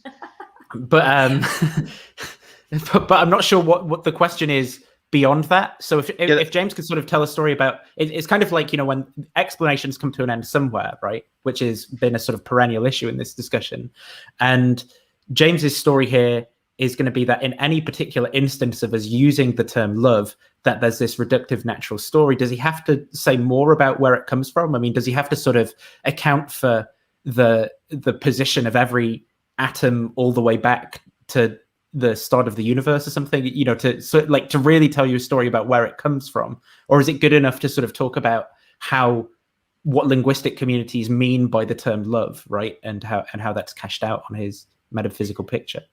Well, it doesn't really matter what linguistic communities say about love. What matters is like, what is the source of that? Like, is it just a social construct? But how do you know what it means? I don't think love is a social construct. So where? I mean, does the love word come obviously from? is. Where does it comes from love... people? Where else would it come from? Well, people and their interactions with each other. But I don't understand what that means. What does it mean love comes from God? Like, does he sprinkle love bits on us? How does it relate? I legitimately don't understand what you mean when you say the reason why torturing babies is bad is because it's contrary to God's nature, and God's nature is love, and torturing babies is not loving. But can't I just say, well, the reason that torturing babies is wrong is because it's not loving? Well, I don't understand why we have to. It seems like we have to go up to God and then back down. But it's like we just did a detour. Why not just say it's not loving? Why do I have to say it's against God's nature, which is love, and therefore it's bad? Why can't I just say it's not loving? Well, I don't understand the problem with that as an answer.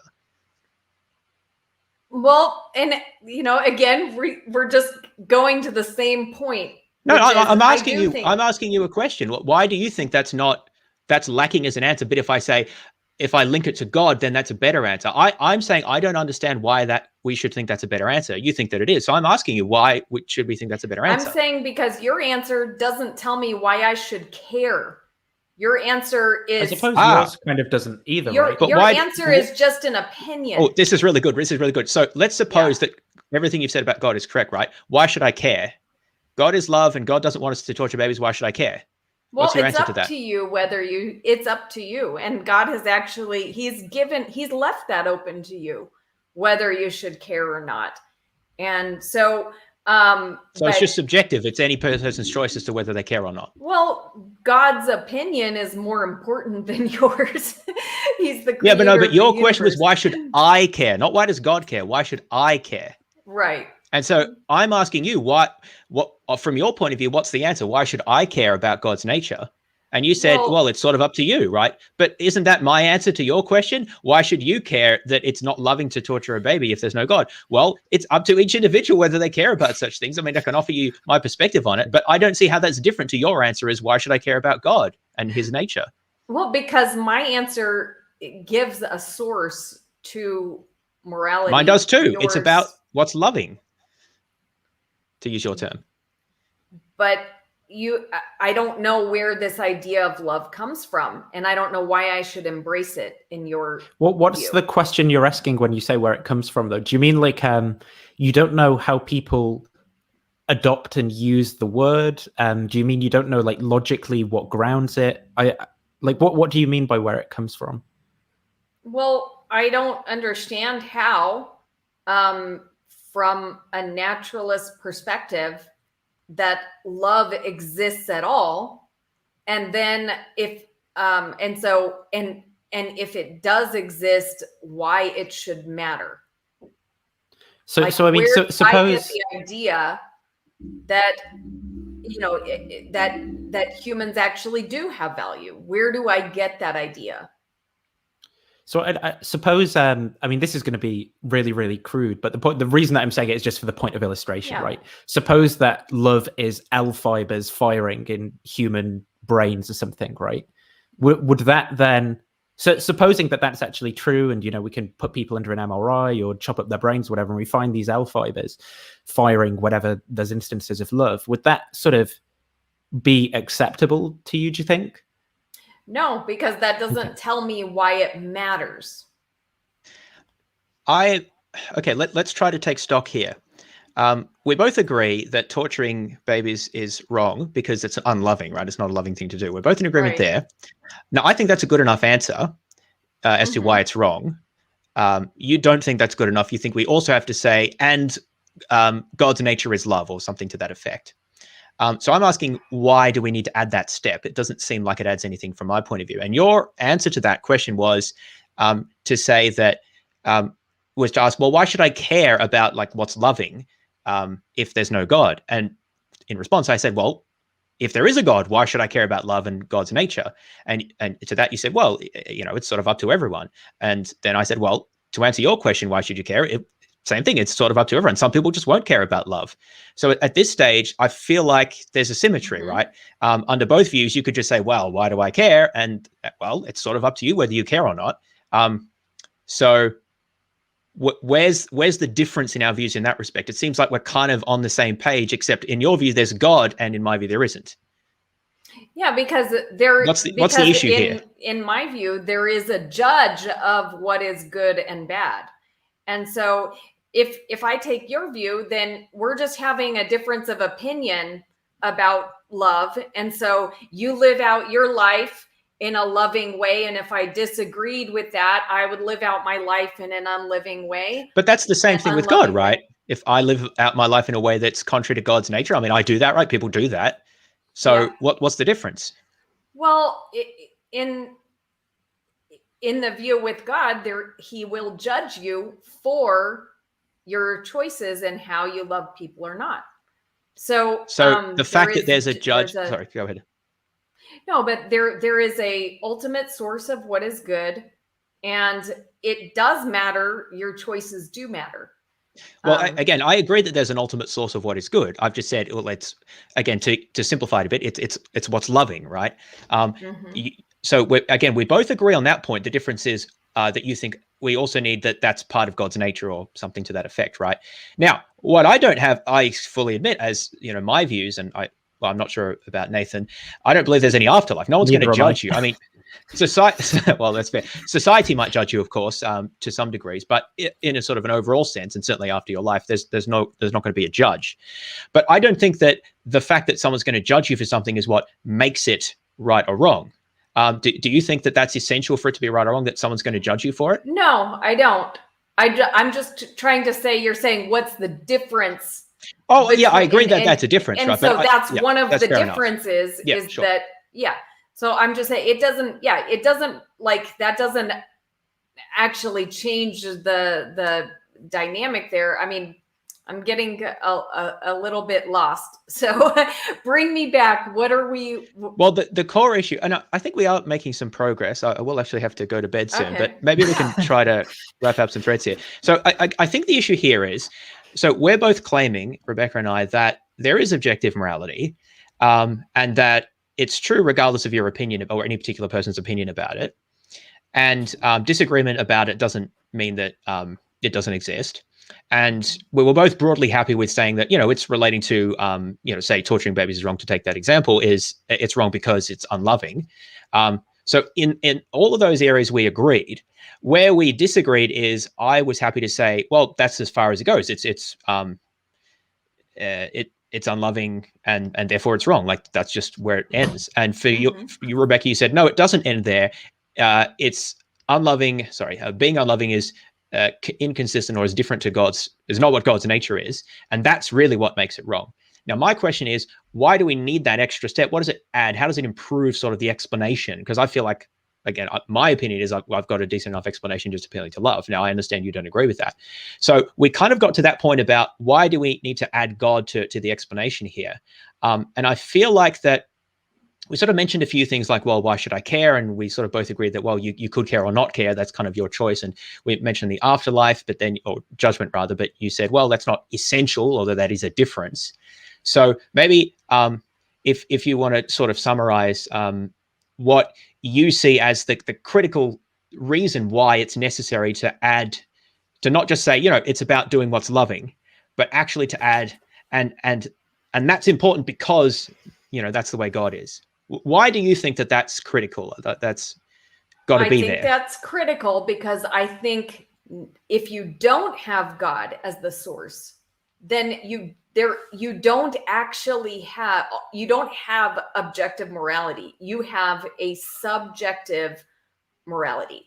And so I think if there is no God, then the Ferengi worldview or the Klingon worldview is just as valid, and they can call greed good, and that there's nothing to differentiate between your perspective of valuing and calling helping people good and their perspective of calling profit obtaining wealth as the ultimate good. Well, what I was appealing to fill that role is, again, using your language, whether it's loving or not. I mean, I described it in terms of promoting well-being, but I'm happy to use loving as well.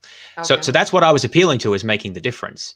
And you said you agreed, but thought it's not quite enough. You need to say yes, and that being loving is being aligned with God's nature or something to that effect. And that's specifically what I'm asking about, because I understand that you think that without adding God to it or having God behind it, it doesn't count as objective. What I'm trying to understand is why, because I mean, this is important to me, right? And I know, Rebecca, you're certainly not the only person to have this sort of view. So I don't really understand the view. So I'm actually trying to understand it. And so I guess, I'm just trying to get at the real reason as to, or at least your point of view as to, what is it about saying, ending the story and it's not loving that isn't enough? Because I think I don't think you can get to love, James. I don't think you can actually have love in your worldview. You can have a societal construct, and you can certainly act loving, but it's because of who God is. It's not because love does not exist in your worldview. And I mean, I'm sure you disagree with that, but I don't see how naturalism begets love and anything that we would call good. Maybe so. This is why, not because I think Platonism is the best alternative model, right? But I think that it's so similar to theism in many respects, and the way that they're thinking of things in terms of the sort of philosophical plumbing, that it can be really good for sort of instigating that perspective shift, which I think there's some sort of difficulty in just seeing things from a different perspective, maybe. And so are you sort of aware of how a Platonist would account for some of these things, Rebecca? No, not at all. But I'm guessing it's like that there's this like idea of good that exists apart from anything. Am I hitting that? Pretty much. It's sort of like well, entities. It's not an idea, though. I think. Yeah. Well, I mean, the reason I'd agree to idea is just because the Greek eidos that Plato. Yeah, but it's not like a mental state, though. Yeah. On the other, there are certain forms. Obviously, there's theistic Platonism, but there's non-theistic Platonism, which doesn't involve a god, right? And so these things like goodness or maybe numbers and things like that are just going to be these abstract entities that exist in a Platonic world of forms, right? And whenever there's one of something or something, what makes it true is that state of affairs participates in the Platonic form, right? Or so if there's a state of affairs that's good, it's true in virtue of it participating in the Platonic form of the good or something. Now, would you sort of accept a theory like that as being on par with theism, or would you not? No. Why could? Because I don't see where you get good. I can. What would be from the form of the good, right? So whereas on the theistic story, God's will is sort of the measuring. Like the meter, right? That there's like. It's not how it's defined anymore, because I think it's defined off the speed of light or something. But there's originally, when they came up with the metric system, there's an actual the meter stick, right, in Paris, in France, and that is the meter. And so, obviously, on the theist version, God is the meter, right? God is the sort of standard for goodness there. But on Platonism, isn't it similar, where there's this form that is the standard for goodness, right? So you can't sort of say there isn't. You don't have goodness or you don't have a standard, because that's just what the form is on that alternative model. Would you object to that so far? Absolutely, I would object to that, because I don't think if you remove God from the equation that you can even have that form of good. Are you talking about in terms of accounting for its like why it exists, or are you talking about in terms of it wouldn't be good? Because those would be like different though. I'll say the sentence again without saying like. Those would be different objections. That one objection would be that you need God for anything to exist, which then we would be discussing a kind of cosmological argument of some form, right? But the other objection would be that having a Platonic form of the good wouldn't actually ground good. So which of those do you think it is that you're objecting to? That it wouldn't ground good, or that it wouldn't exist at all? Well, now, Nathan, we're entering the realm where my head begins to spin because I cannot follow the philosophical jargon.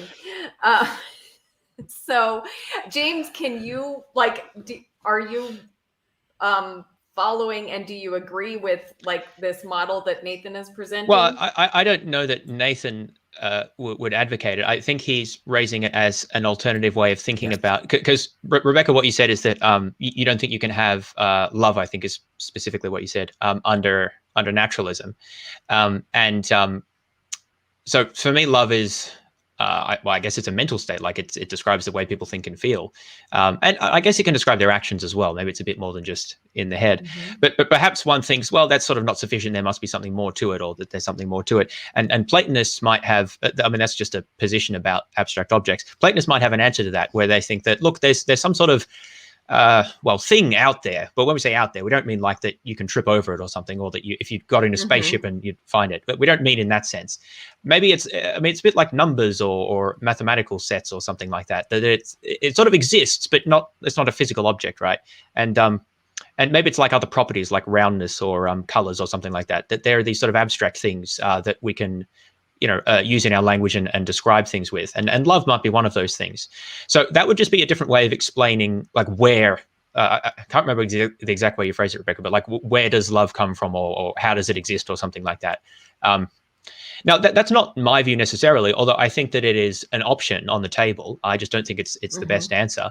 I guess, I was to maybe add my own spin to that. I think it's actually an interesting place to, or at least maybe me to bow out in a few minutes. Obviously, you and Rebecca, Nathan and Rebecca, you can keep talking, but the idea that you're not sure, Rebecca, how you have something like love in naturalism or even on Platonism, it seems, because that is obviously it's a related question to morality, but it's also a broader question because there's lots of things like that.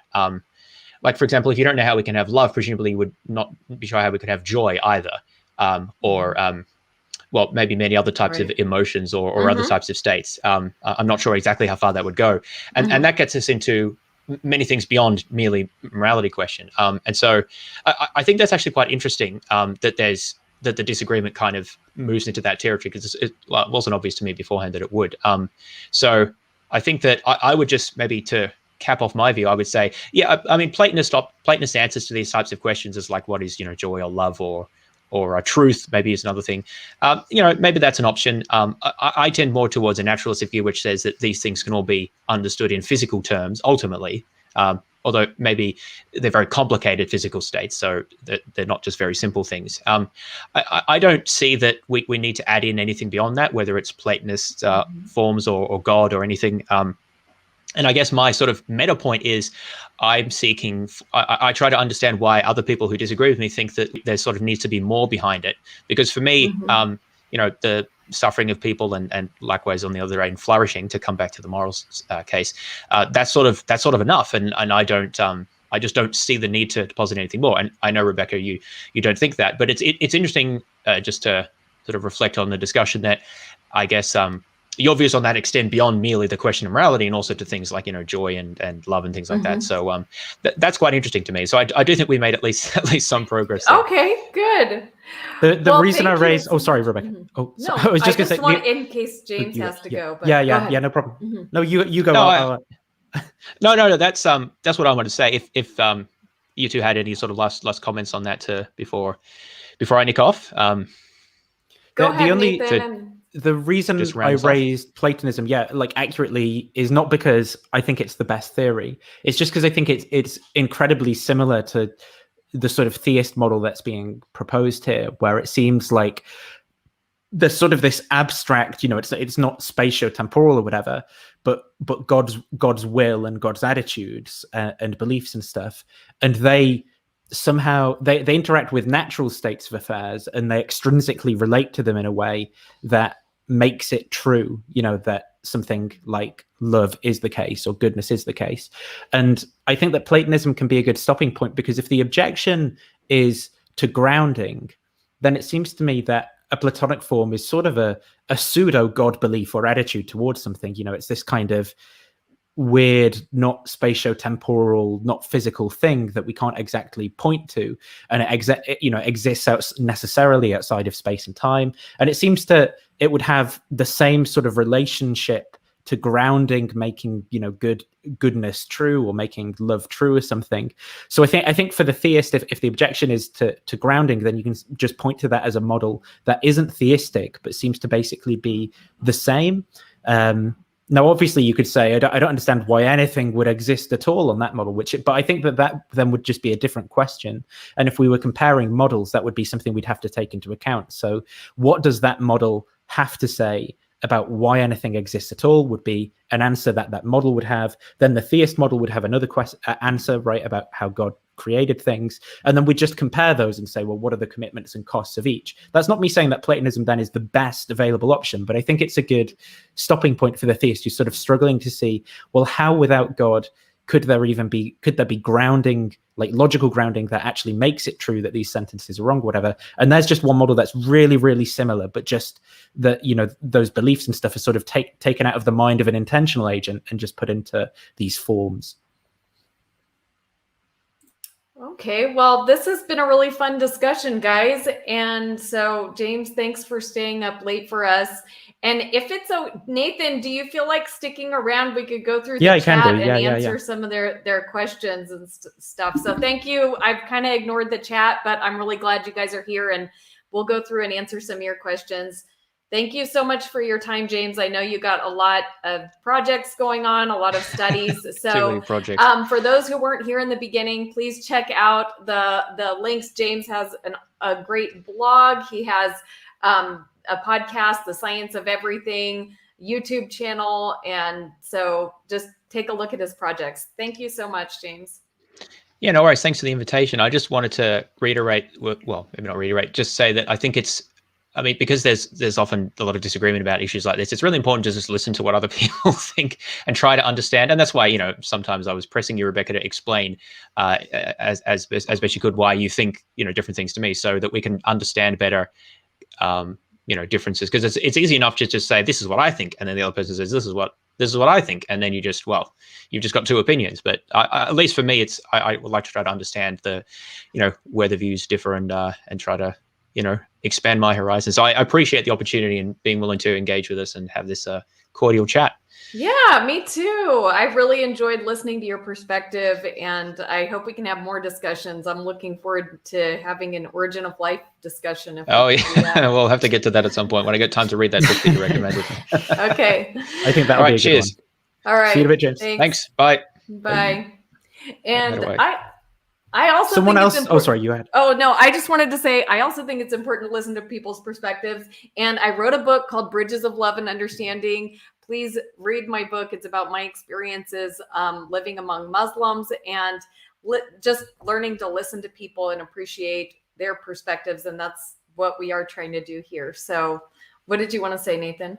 Yeah, I have to check your book out at some point. Actually, I've not read it yet, but I was going to say someone else who's might be good to have on your channel in terms of the evolution question would be a guy called Jackson Wheat as well. Okay. He's got a really good, I think he's now got his PhD in some biology field, but he's written a decent book called The Rocks Were There and done quite a lot of interesting videos specifically addressing some of the sort of way that young Earth creationists look at things. And I understand that, I wouldn't expect you to sort of spend hours and hours of your time just looking at all his stuff and stuff, but he'd be a good person to have a conversation through, and maybe that would help clarify some of those differences that you have. Cool. I'll keep him in mind. Thank you. I have heard his name before. And if you guys have put questions, like especially much earlier, then please put your questions again. And we will take some of these questions. So here's from Pigs Can Fly. If you guys truly care about the flourishing of humans, what are you doing to help starving people around the globe? So interestingly, because of James's presence in the effective altruism movement, I can actually kind of answer for him on this one. So if you dig around on YouTube, you'll find a bunch of lectures over the years that James has given in various universities and things about effective altruism, which I think is an ethical movement started by Peter Singer. And it's the idea of one of the ideas behind it is how can we give our money where it does the most good? So in these talks, James is literally going through one of James's degrees is actually in economics, right? So he's actually going through some equations and things about where we can put our money that does the most good. And he's an advocate for that movement. I'm pretty sure I don't know his bank details specifically, but I'm pretty sure he gives his money to those movements and things. In terms of me and my life personally, like I've said, I try and do the best I can, but I don't always do as good as I can. So I could probably give more of my money to charity, and I think it would be good for me to do so, right? And there are certainly times where I could help people, like homeless people in the street, get them some food or something, and I just walk past. But I try and do the best I can. But yeah, I'm not morally perfect or anything. Cool. Thank you. That's a great answer. The Chids says, does Rebecca deny that non-Christians can experience love or joy? Absolutely not. I believe that, all people experience love, joy, hopefully. And that, but I would say the source of being able to experience love and joy is God, whether you recognize that and acknowledge him or not. So, and I definitely believe that people who don't believe in God can be moral. And, many people who are atheists are very moral. But I just still believe that whether or not you acknowledge God, morality does come from God. So let's see. I'm going to look down at the bottom now. I don't see anybody added any more questions, but I can so in other words, you've done nothing, which is a bit. I mean, I admit that I can. I think everyone could do more, and you could always sort of.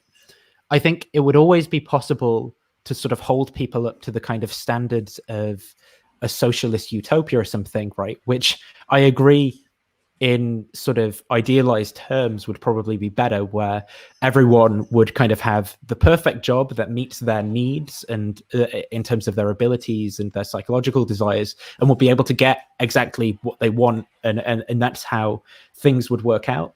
The problem is that I'm sort of a finite being trying to figure out life and do all these things, and I have finances to balance out, and I'm 24. I'm like, well, what am I going to do when I'm retired? So I could give, like, I could sort of liquidate the money that companies have put in my pension for me, say, over the past 5 years of working, and give it all away. Would that be the best use of my money? Would it be a better use of my money than sort of, I don't know, getting more education, say, right? So I can earn more and then give more away on a higher salary in future. Like, these are genuine questions that I think that people should answer.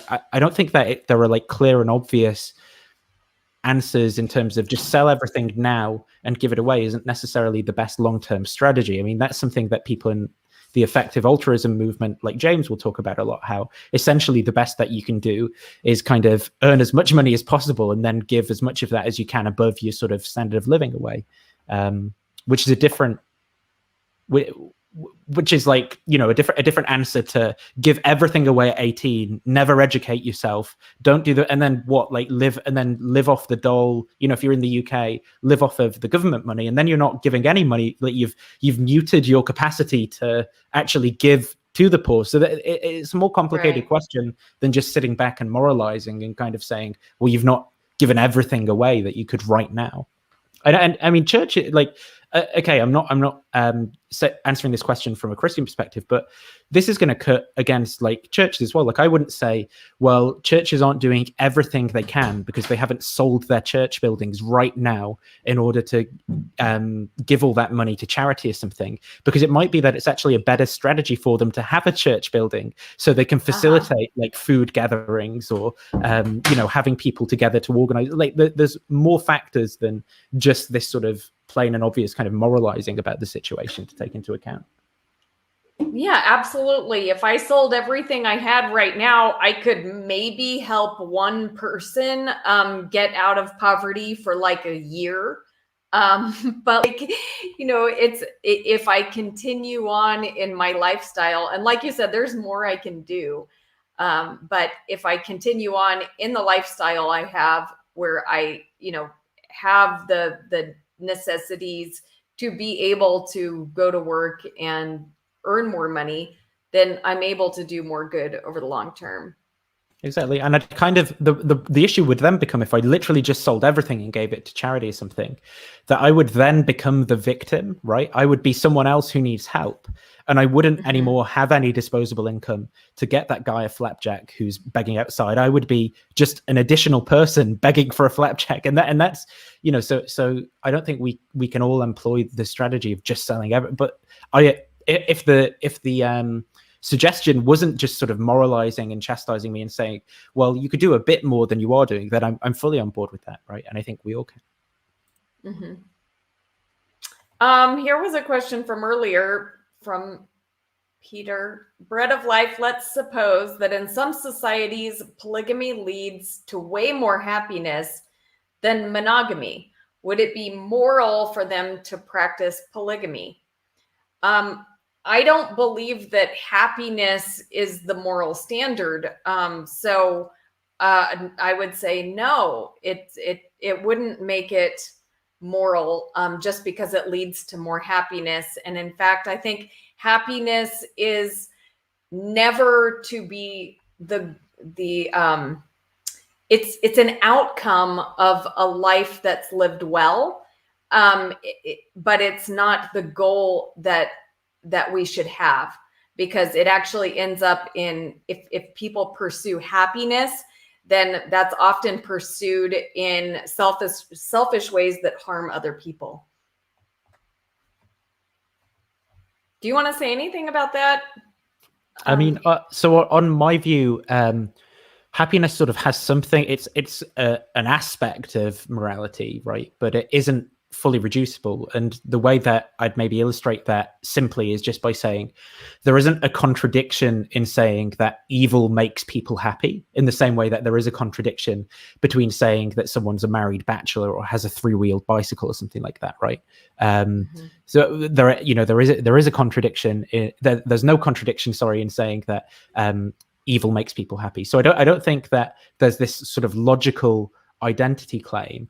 But then in terms of the particular thing under consideration, polygamy, I mean, I don't know a whole lot about it, but I also do think that I don't sort of have a simple answer as to why it would be wrong. I think that answer would be, cashed out in terms of how that plays out in society and what it does for people's relationships and things like that. And I don't have a lot of information about it, but I have conflicting information. It seems like some primate societies, like bonobos and stuff, right, get along like optimally that way. Whereas I'm not sure if that's the case in human societies, what that does in terms of our interpersonal relationships and well-being. And I don't actually know. And I think there's a bunch more factors that I'd have to be aware of about how that would economically play out in terms of child rearing or like lifetime happiness, I think, and well-being would be a factor. Capacity for people to support each other, but there's just more to it than just happiness, and it's not clear that would fall on the side of it being right either. Okay, so Peter says, well, what if we swap out happiness to general well-being? For me or for you? I mean, well, obviously for I don't you, have an answer for that right now. I have to think about that. So I'm waiting. I want to hear your answer. Yeah, I think if we could show, all things considered, that polygamy, as when adopted as a system by people for their relationships, led to their flourishing, right, better than other systems, then I would probably be committed to it being a good thing. I can't see why. I can't see what else could really make it bad. Yeah, I'm not sure. The only sort of things that would make me think it's bad is if we sort of played that out across the society and we saw it was like it was disastrous for somehow it causes famine or something, or it causes like loads of children to be not educated properly, and this, you could show the causal links between polygamy and that really bad sort of outcome. So, but in this hypothetical, it's actually leading to flourishing. So presumably it actually improves education of children and it improves healthcare in the state and stuff like that. So I'd actually be saying it's good in that case. Yeah. Well, I would say that it's polygamy is not God's ideal, and therefore it is generally not going to be better for well-being. But there may be some situations where it is beneficial in some way. I can understand a society where the man is, only men can provide for whatever reason, and then a woman cannot live on her own and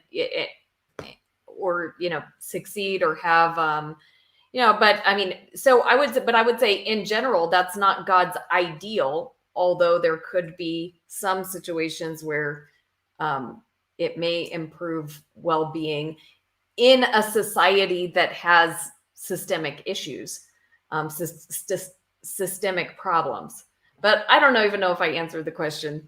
I'd say, David was a man after God's own heart. There's a yeah, and well, I would say having a heart for God doesn't mean that you always act in moral ways. Yeah, and so, yeah, I think I was saying that as it to be said. I'm not. Yeah. And I mean that's the thing is that God, there's not much spoken against polygamy, and there's plenty of polygamy practiced in the Bible.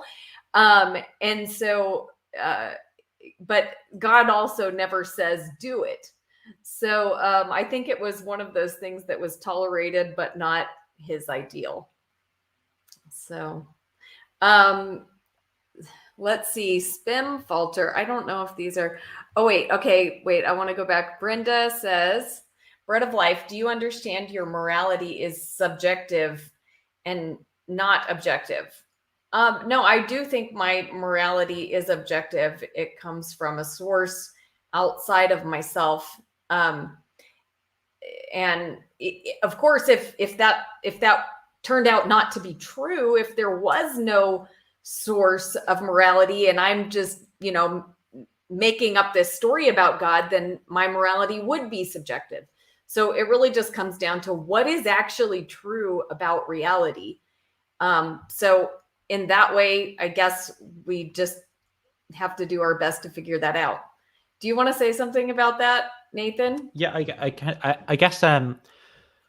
So this is a sort of objection to a strict kind of divine command theory, right? That when people want to say that it's an objective moral system, it still is a subjective one, really. And I guess it is sort of true because it does make the status of moral propositions dependent upon an agent's attitudes towards them, or a subject's attitudes towards them, which would be God. I guess it is a bit different because God's not, well, at least in like a classical theist model or something, it's a bit different because God's not really a sort of subject like myself. I mean, it seems like God's thoughts, on like a view of divine conceptualism or something, God's thoughts seem really different to my thoughts because God's thoughts can somehow interact with other people's thoughts. Like I can't do that. I can't think of a pig and kind of just project it into Rebecca's mind or make it true. Like I can't sort of invent mathematical propositions or something and somehow cause them to be true in Rebecca's mind and her. Whereas it seems like on a divine conceptualist view, God's thoughts do that sort of thing. They actually act as grounding for propositions and things. So maybe there's a relevant difference there as to why it being subjective in the sense that it's subjective on a divine conceptualist view isn't an issue. But yeah, I agree that it still would be sort of subjective in a way because it in another sense because it's dependent on a subject's attitudes towards things. Okay, Jerome Robinson says, can we get an exhaustive list of the things that are contrary to God's nature? I asked this question earlier, and I'd like to know what I need to avoid. Well, Jerome, it's not really so much about what you need to avoid. And I think there's a simple way to understand what God's nature and will is. And so God's nature is love. His will is for us to express love. And so if you want to avoid something, avoid things that don't express love, do things that express love. And that is just a simple, very simple way to understand what God's will is. Things that don't express love are not God's will and desire for humanity. And that is because God values humanity. And so he wants us to experience love, both from him and from other beings. Do you want to say something about this question, Nathan? I mean, I guess I don't have that much to say. Let me just think about it. An exhaustive things that are contrary to God's nature. Yeah, I think that would be difficult because you'd just be sort of listing things for ages, maybe like, and don't buy from McDonald's and, if it's, I don't know, don't wear non-matching socks or something. I mean, those probably wouldn't be the kind of things, but there's going to be a lot of things that would come up to that. So maybe just saying something like an answer like you did is enough, really, given the time constraints. Cool. Okay, so Rebecca, this is the Chids again. Rebecca, do you have any objective evidence to substantiate your beliefs as opposed to them just being baseless claims? Well, I need to understand what you mean to substantiate my beliefs. Are you talking about the belief in God? Are you talking about the belief in objective morality? So And what do you mean by objective evidence? Like, what qualifies as objective evidence? Yeah, I think evidence is a difficult concept to sort of get your head around. I mean, there's like strict. I said like again. I need to stop. There are strict definitions of evidence, and I'm not sure that they're the appropriate ones to use when we do a complete worldview assessment of what we consider to be evidence in favor of a grand sort of explanatory theory. A strict probabilistic definition of evidence would be something that increases the probability of a particular explanation over another one. But I think that can kind of become difficult, because if we said, explained on Christianity versus explained on not Christianity, and we were using evidence in that sense, well, not Christianity actually contains a lot of alternative theories. So it's going to contain reductive naturalism. It's going to contain non-reductive naturalism. It's going to contain non-naturalist theories like Platonism and whatever else. And it's sort of very difficult to actually see how we're going to assess how we're going to actually assess things like how expected evidence is under different kinds of explanations, if all of these are on the table. And so it's just a difficult thing to do, I think. But I don't think it's sort of improper to say that. I mean, let's think about what the Christian story of reality is, for example. And the Christian story of reality is going to be that there's a God who has written moral laws on people's hearts, right? So something like the fact that all people across cultures have moral knowledge and seem to have opinions about what's right and wrong or something would seem to be consistent with that story, right? So maybe something like that would actually count as evidence in favor of that story being true.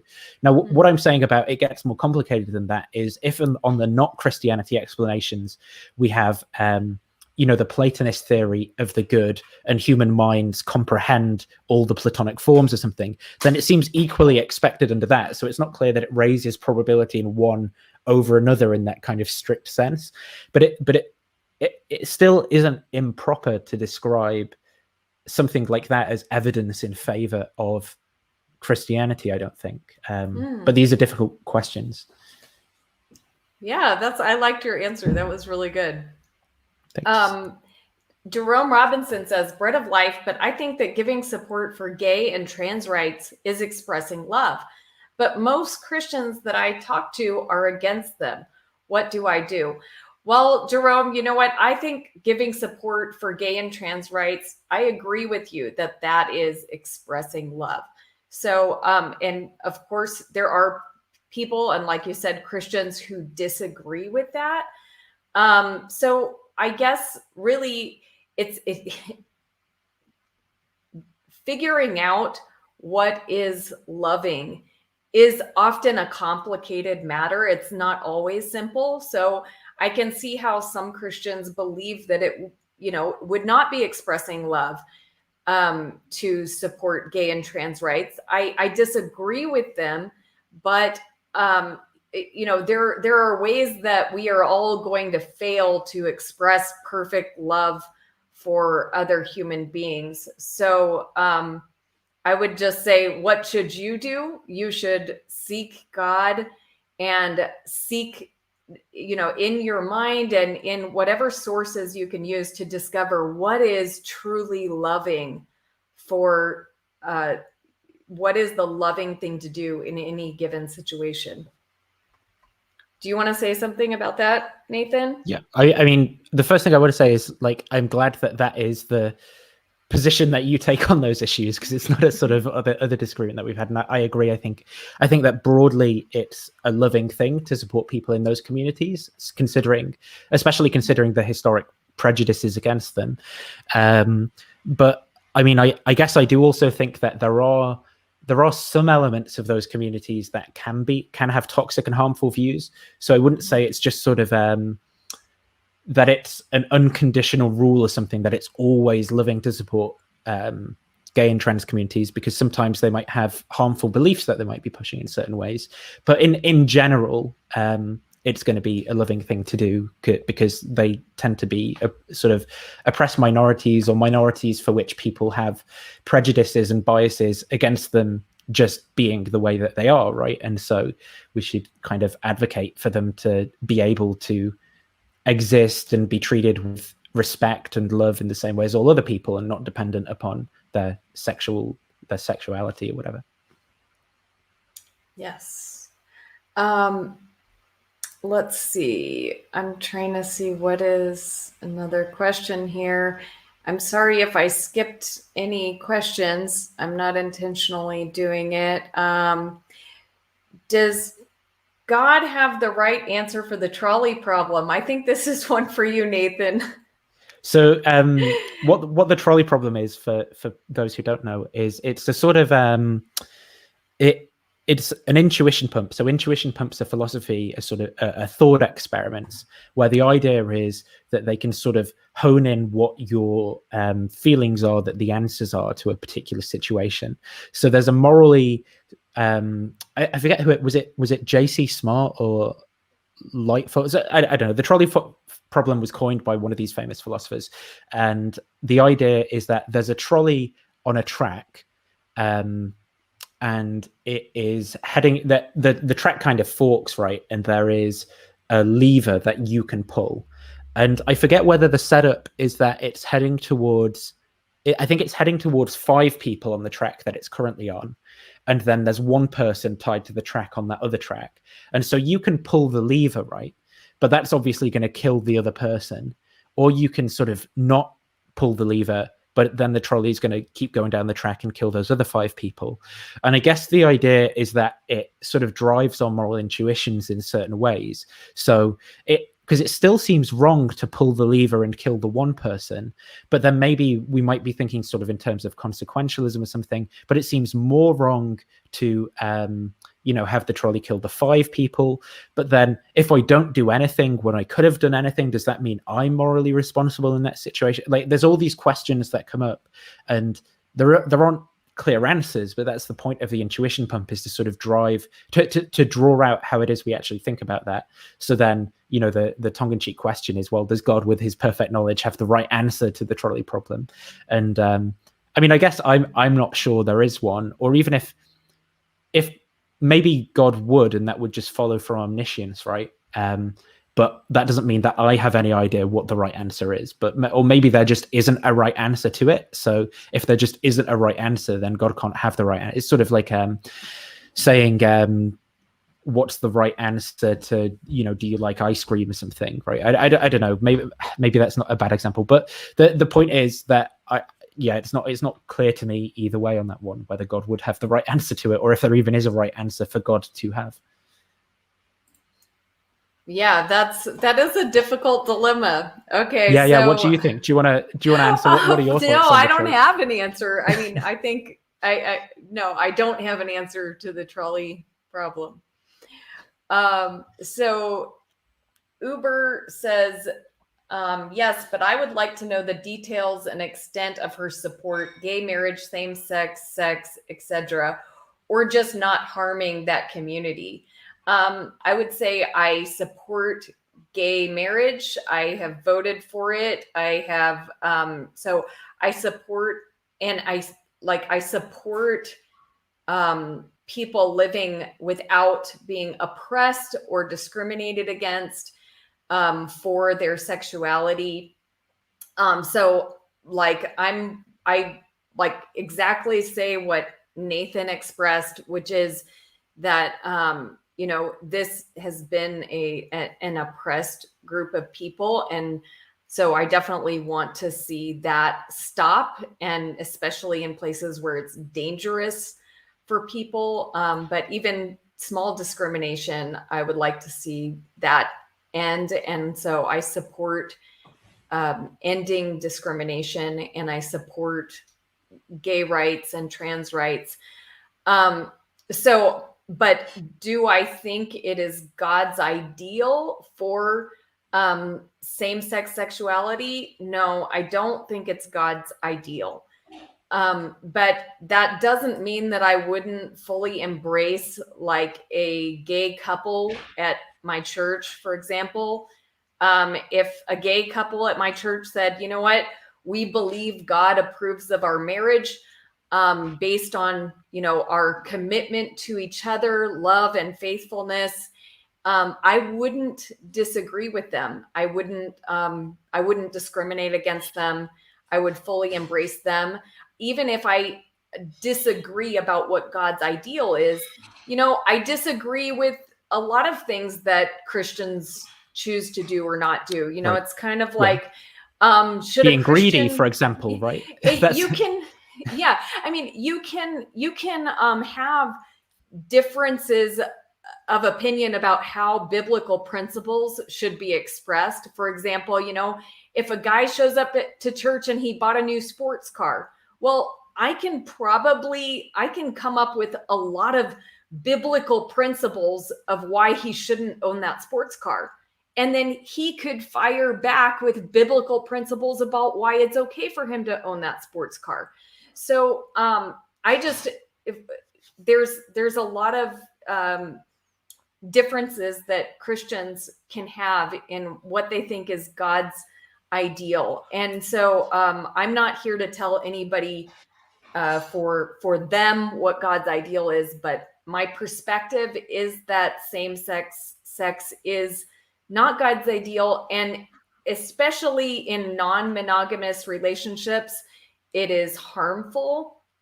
But I mean, I would just say just as much that heterosexual sex outside of marriage is just as harmful. And 99% of humans, and I'm being generous, are messed up about sex. Like, I think very few humans on earth have any idea of what God actually intended for sexuality. I think we're all hopelessly messed up about it.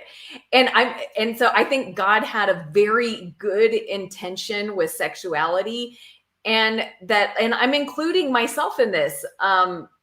When I say that we're messed up about sex, I don't think I have the right ideas about it. So I don't exalt myself as morally superior to anyone else with regard to sexuality. Hope that answers the question. Do you want to say something about that? Yeah, I mean, just again, I'm happy that that's sort of the theological position you take. I guess, you know, we disagree on some things because I do think that I think that maybe morally I would object to some of those ideas, like it doesn't live up to God's ideal. And the reason, I mean, I guess that it's not much of an objection because most things in the world are going to be that way on a Christian story because of sin, right? But the reason I don't like it from where I'm coming from is just because it could act as justification for people to rationalize like horrible prejudices they have. But if someone was consistently applying your worldview, then them rationalizing prejudices would be just as much of a sin as someone going out and sleeping with a load of people of the same sex, right? It's not like one's worse than the other. Right. I mean, I guess there'd be questions about like why I think that's true and that gets into a bigger sort of kettle of fish and stuff. But broadly, I agree. I think a healthier position for a Christian to take is to look at, you know, those verses in the New Testament that are condemning homosexuality, right? And maybe try and sort of read with some more objective eyes and see what are those other things. I mean, I don't think that the word homosexuality isn't actually there in the Greek anyway, but what's translated as homosexuality by translators like in the NIV and stuff, well, it's right there in all those passages. It's right there next to like greed and stuff like that. Yeah. And most of the people who are legislating against gay people being gay or gay marriage or whatever are also not in favor, weirdly, of legislating against people eating more than their daily intake of calories, you know, which is like greedy and stuff like that. Right. Whereas from the scripture, which is supposed to be the justification, they're actually put on an equal standpoint in terms of they're put at an equal kind of place in the hierarchy in terms of wrongness. So, you know, another sort of biblical gem would be sort of cast out the beam in your own eye before you focus on or whichever way around, the beam in the mote. I always get confused because I don't know what those words mean, but cast out the big thing from, you know, your own eye before you focus on the speck in your neighbor's sort of thing. Right, exactly. And that's beautifully expressed. And I have deep sorrow that that same-sex sexuality has been picked on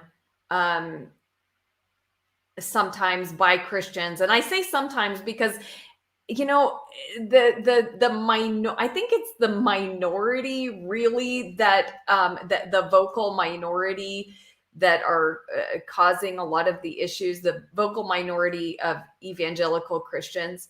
I've been attending evangelical Christian churches for 20 years, and I cannot remember a church addressing this issue, or being anti-gay. And I'm not saying it doesn't exist there.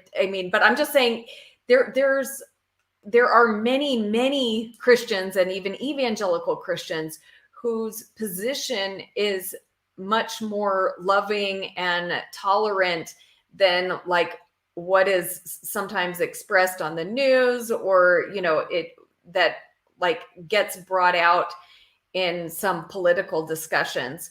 I will put this up.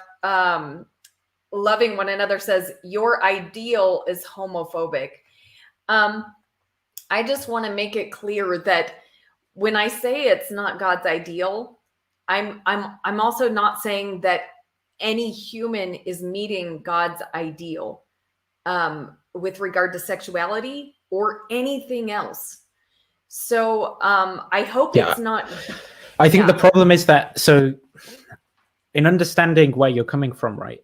I agree that just saying saying something is not ideal that someone else feels they kind of can't change would be like, well, you're just kind of discriminating against it. So that's what, kind of where it's coming from. But I think you don't mean it in that way. I think the way that you mean it is like it's going to be true of trivial things, like the fact that say people wear clothes, right? And I don't know, maybe presumably people in the Garden of Eden didn't wear clothes because there wasn't shame. It's just going to be trivially true of all sorts of things, like the kind of if that version of Christianity is true, then it's not ideal that we eat food the way we do, or that we go to work, or that we have phones, or I don't know, like all sorts of random. I'm not trying to belittle your view, but yeah, it's just like a truism of almost everything, you know. Okay, so you're saying that's a problem? Like, well, are you saying that's a I'm saying I can understand how someone would see it as a problem, but from your point of view, I think it's almost trivial to say, almost to the point where it's not worth mentioning it, you know, that it's not ideal, because it's going to sound like that's pandering to the people who have these prejudices, where they're like, oh, so people shouldn't be that way. But actually what you mean is like for anything that exists in the cosmos, which is in decay, according to Paul, then it's not ideal that it is the way that it is, because everything is corrupted by sin, right? Like, it's just this truism on a Christian theology. Right. And I want to make it clear too, that I believe gay people's testimony that they were born that way, and that is not something they can change about themselves. And so I believe that testimony, and I do believe that God may like be fine with the same-sex relationship. And like, that's what I'm saying. I'm not, like, I don't want to be dogmatic about what God allows and doesn't allow, because there's lots of things that God has allowed in the past. So, and I think there's a lot of things now. So I think one way to maybe draw this out would be, you know, there are certain, like a lesion in of the brain is used in neuroscience to sort of refer to areas of damage, right, in the brain. There's people who are born in certain ways where, say, it makes them slightly more aggressive, right, or difficult, disagreeable, because they've got lesions on certain areas of the brain, and they're just kind of born that way, or they have a stroke that makes them that way. And presumably we don't really want to put moral responsibility on the person, you know, and like legislate against them just being able to exist. Like it doesn't make it good that they get angry at all these things, but we can also kind of be like, well, that's just, you know, that's the way you are, and now let's try and work with it. And I think that if the Christians who want to sort of discriminate specifically against people for being attracted to people of the same sex, right? And I'm not comparing that to a brain lesion, because I don't think it's like it's comparable in the same sense that, like, on my worldview, it's just another way of being a person, right? But what I'm trying to say is that in order to be consistent, that from a Christian worldview, people should sort of just view it in the same way that they like view any other way that someone is a person. They should just be like, well, let's just try our best to like love God and be good people. And that doesn't entail me, just because I kind of find it icky because my attractions are different, like that doesn't entail me like then trying to impinge on how you live, in the same way that, you know, you don't come into my house when I'm eating Ben and Jerry's and watching a film and slap it out of my hand and tell me to be righteous or something, right? Like that's how you'd have to be if you were being consistent on that particular evangelical picture of reality. Excuse Me But has a couple of good comments, and I want to put them both up, but let me start with this one. Buying a sports car is not the same as judging a critical component of someone's person's identity. Yes, let me make it clear that there's a difference between being gay and how you choose to act on that gayness. So if you I'm not saying that the gay person is like somehow, you know, wrong for being gay, but I do think that when it comes to choosing how you're going to live, just like anyone else, it is choosing you know, what is the best way to live out my life. And I've just said, like, I don't think it's my place to say what the best way for someone else to live out their life. And that's in certain regards. Of course, there's some things that are absolutely clear, like, you know, you shouldn't murder another person, and that's clear. But when I talk about like biblical principles, I think there are biblical, you know, there's very little in the Bible that, you know, that will guide us in our current situation in modern times with regard to same-sex sexuality. But that goes to the next question, which is, well, if I can just say on that last one, I think where I view that question is coming from is it's sort of trying to say, well, these two things aren't comparable, so it's actually not justifiable to judge someone for buying a sports car, but it is justifiable to judge someone for being gay or something. And the relevant difference that they're saying is that it's a critical component of a person's identity. But I think that just expresses some underlying prejudice, right, that this person has, because it's not as if gay people are a homogenous community where it's a massive part of someone's identity to be gay. I mean, there's gay people who just have a relationship and go to work every day and don't like tell anyone about it, right? There's gay people for whom it is a big part of their personality, and maybe that's because it's been really difficult for them to come out, or, you know, like they've had parents who hated that aspect of them, so for them to accept that part of themselves has been this traumatic experience, and now it's really liberating for them to be able to talk that way.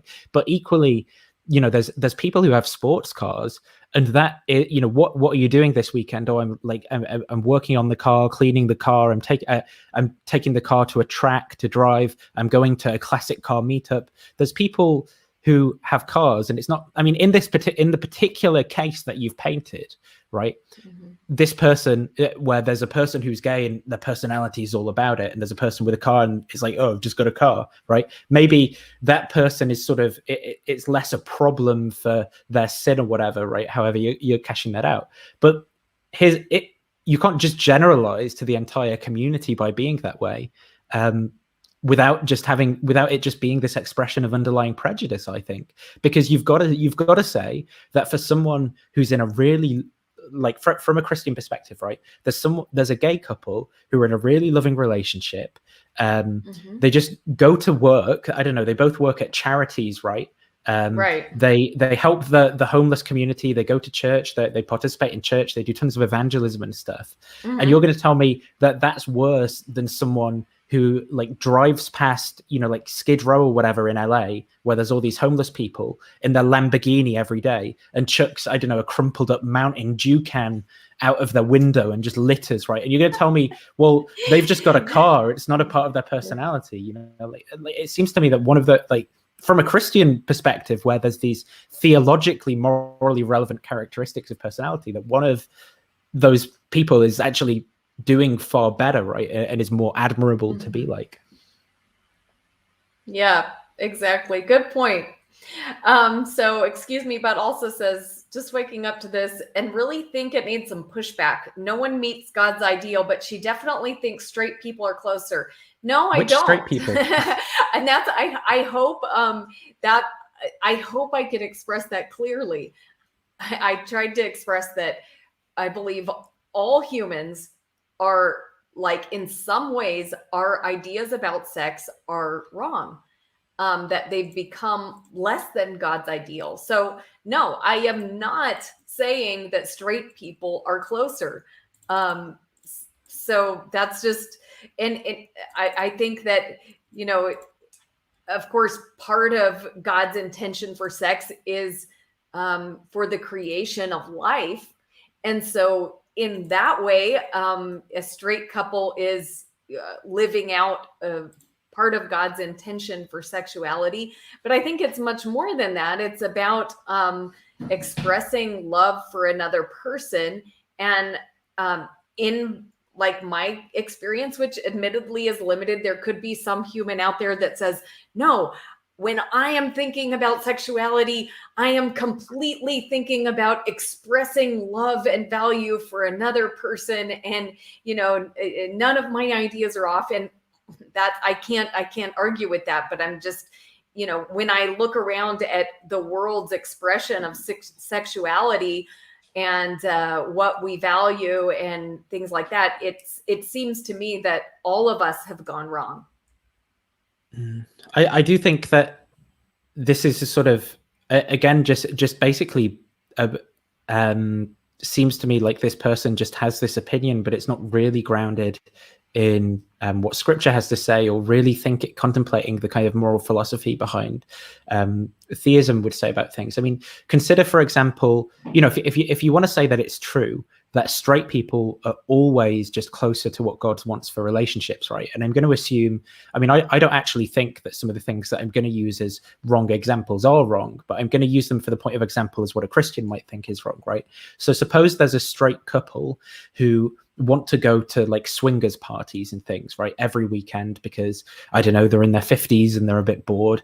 And then they also, you know, decide that they want to make pornography, and then who knows, they're putting that in places where maybe there's teenagers and kids who are accessing that pornography and stuff like that. I mean, maybe arguably I'd actually see the pornography cases being slightly wrong, but I wouldn't view from my worldview. But that's kind of irrelevant. The point, and then you compare that to that gay couple that I was mentioning, where they just love each other in a monogamous relationship, and they go to church every day and they evangelize and stuff like that.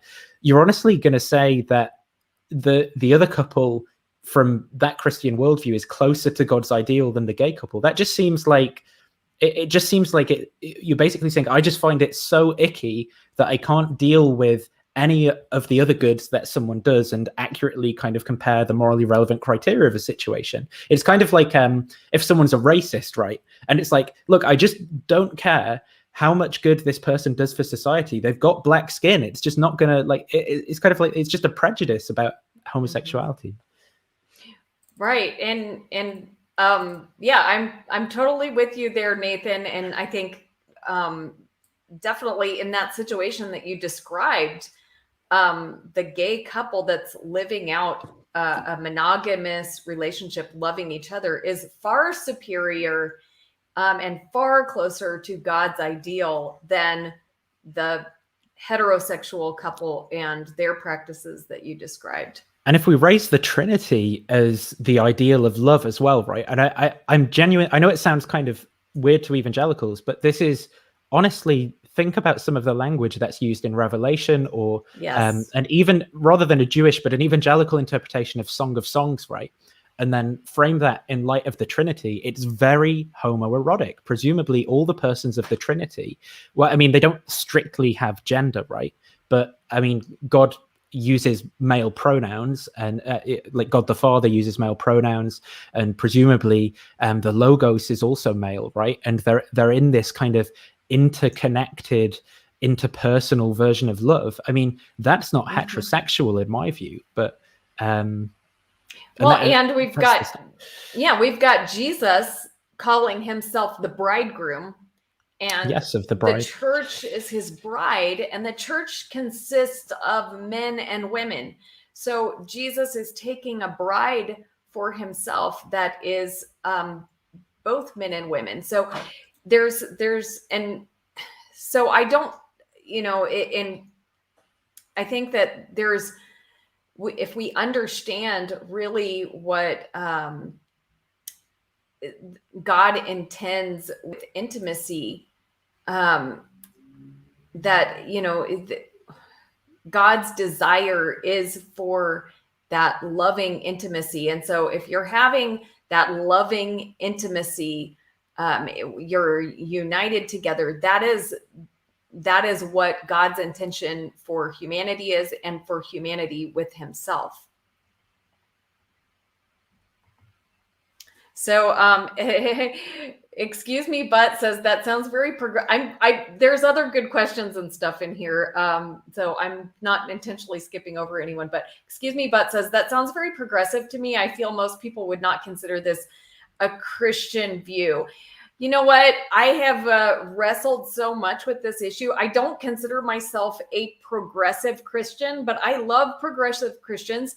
And there are certainly evangelicals, and there's some, and I mean, certainly Christians who will totally disagree with me on this and label me as progressive, or worse, maybe label me as not Christian for saying this. But I really think that this is, it's a difficult and complicated thing, and I'm fine with people labeling me however they want to label me. I'm just seeking God, and doing my best in a complicated world to understand how to best express God's love to other people. I think that question sort of assumes that progressive is a slur, and I don't think it is. And I also don't think it's relevant to what most Christians would consider as to what's actually true as well. But I do think that the person who's saying what they think most Christians would consider also has a sort of sampling bias going on, where it seems like they're probably, I'm guessing, American and surrounded by evangelical Americans. And I'm just going to guess, and I could be wrong, but have never heard of the Westar Institute, for example, have never read John Dominic Crossan and his work, and people like that, or even aware of the church fathers who wrote prolifically on homosexuality, which was prevalent among the desert fathers, right? Early Christian monastic communities were gay as gay can be, and up until basically later prejudices kicked in. And then when we want to consider, even after there were anti-gay prejudices in society, within the Catholic monastic orders, homosexuality was rife and prevalent. And it was often that there's many Christian writings, right, where people are talking about the love that they have for other monks in this way.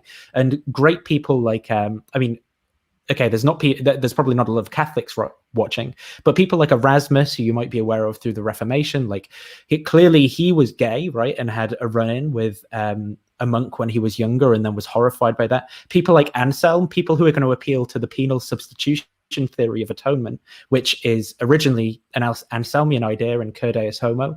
Well, he was also gay, and clearly exhibits kind of this love for other men, and now, obviously, within the theological framework, as I've seen, Atangelo asking that question, they are going to be saying, well, this love for people of the same gender, it's agape and not eros, right? But if you think that again, from within the Christian framework, that was never expressed physically within the physical world, right, in this age, well, it definitely was historically, and that was just viewed as being as good as the physical expression of love in certain circumstances, of course, not all circumstances, but in certain circumstances viewed as good an physical expression of love as it would be in the American nuclear family by someone who's got these sort of anachronistic views and Americanized kind of biases around the nuclear family. Okay. Brenda says, Bread of Life, why should I care what God thinks about sex? Well, I think, God loves you. God wants you to have a wonderful life full of love. And so he is considering in every circumstance, he's always considering what is best for you. So if you think about someone who's considering what's best for you, then and someone with the wisdom to know what's best for you, then I think that's a good reason to care what he thinks. I do think I kind of get why Brenda's asking that from her position, but that is also going to be a problem for any matter ethical theory, right? It's that when we were having the discussion with James, it was that second question of, well, why should I do anything? And it's like, you can always say, well, what if I don't care about it, right? And that's just a different question about what is it about moral facts that that's motivating? Like, why would they motivate? And I think that you can just say that about any matter ethical theory. Like, okay, so what's good is whatever participates in the Platonic form of the good, or what's good is well-being, whatever. But why should I care? Like, if you don't care, it's like there's only so much you can kind of do to answer that, right? I mean, you might appeal to rationality and what a rational being would do. So I think, like, on a theistic model, which I don't hold to, you'd probably accept something like final causes, right? And you say that the ultimate final cause and the telos of any will is going to be God, right? And God is logically identical to the good. So it's pretty much just irrational to reject as the final end of your will the good, because that's like functionally how reality just fits together. It's irrational to do otherwise. That's probably how I'd answer it. Yeah, and I think, God has created us in a way where, we have the option to decide whether we care or not. And we're free to care or not care what God thinks about any issue. And so, but I think, there is a reason to care, and that is because God is love, and he loves you more than any person could love you. He knows every hair on your head. He knows your thoughts. He knows everything about you, and he loves you more than any love that you've experienced from people. So I think for me personally, that's a great reason to care about what he thinks about stuff. But I understand for some other people, that might not be a good reason. And that's everyone's right to decide, whose opinion they care about. So there's just a lot in here, and I don't know. Do we want to kind of wind this down, Nathan? I'm happy to do whatever, honestly. I mean, the gym might be closed. I was planning on going to the gym today, but it might be closed now, and I've not got much else on. So, like, I'm happy to wind down, do whatever. Okay. Yeah. Well, yeah, I think we should start winding it down. I'm just trying to scan for like the best possible questions, because there are I think this is, maybe we can well, maybe we could wait a second if you want and see, because the stream's probably a few seconds behind. So if people have like a final killer question or something that they want to get in to close on, maybe they could get it in now. Well, there are already some good questions here. Okay. And I want to put this one up. Rebecca, people seek answers from God on morality issues, but can get very different answers for the same question. Does that not make it subjective? And I think you're bringing up a really good point. And that is, there are some things that are pretty clear in the Bible, if you accept that the Bible is, the revelation of God, who God is and his will for us. That there are some things that are absolutely clear. And then there's a lot of gray area, and you have Christians that disagree about, hundreds of things, both, theological and moral. And the way that I understand that is that actually God hasn't given us every answer for every situation, and that it's a complicated world. It's a confusing world. And, so we are all doing our best to kind of feel around in the dark and try to make the best decisions. And sometimes we come to different decisions based on our life experiences or so I don't really have a problem with people having different perspectives. It doesn't mean that it's actually subjective. It just means that we don't have the objective answer for everything. But we can have a lot of different perspectives without the truth actually being subjective, if that makes any sense. What do you think about that, Nathan? I don't think it would make it subjective because, I mean, moral disagreement is going to be something that every theory's got to account for, right? And it's sort of like, I don't know, what are good examples? In philosophy of science, something like quantum mechanics, right? And what's the ontology of quantum mechanics? Well, there's disagreement about different interpretations, but it doesn't mean that there isn't a fact of the matter about what's actually going on. And it's sort of similar to that. So you could say, though, I think that it could be a defeater to some things that some people would want to say about theistic morality. So if someone wanted to say, well, sort of holding to this theory gives you an advantage in the moral sphere somehow, because you have clear-cut answers that aren't accessible to the atheist. Well, then you could sort of point to the moral disagreement amongst Christians who apparently have the same tools available, like access to prayer and the Holy Spirit and the Bible and a believing community or whatever.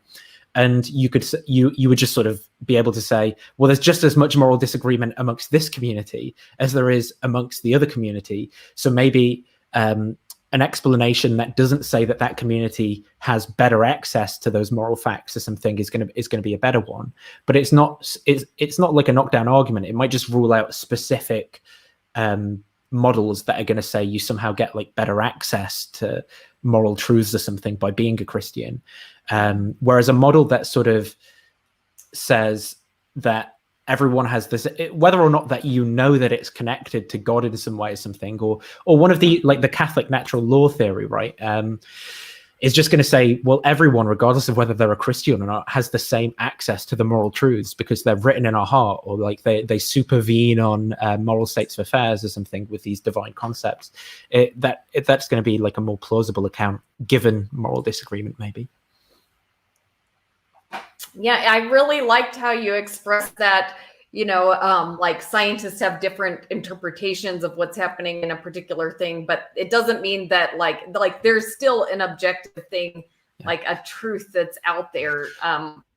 So it's like, yeah, you expressed it very well. So someone could still bite the bullet with that. Like some people will still, I mean, it's not even like a crazy position, but a lot of people are anti-realist about science, right? So they'll say, well, actually, yeah, I just don't think that our scientific theories describe existing entities. But I think the reason I use that as an example is most people sort of do. Like most people, especially, it's going to be a good one for sympathy from people who are atheists, because most people who are atheists think, the world is made up of things like electrons and protons and stuff like that.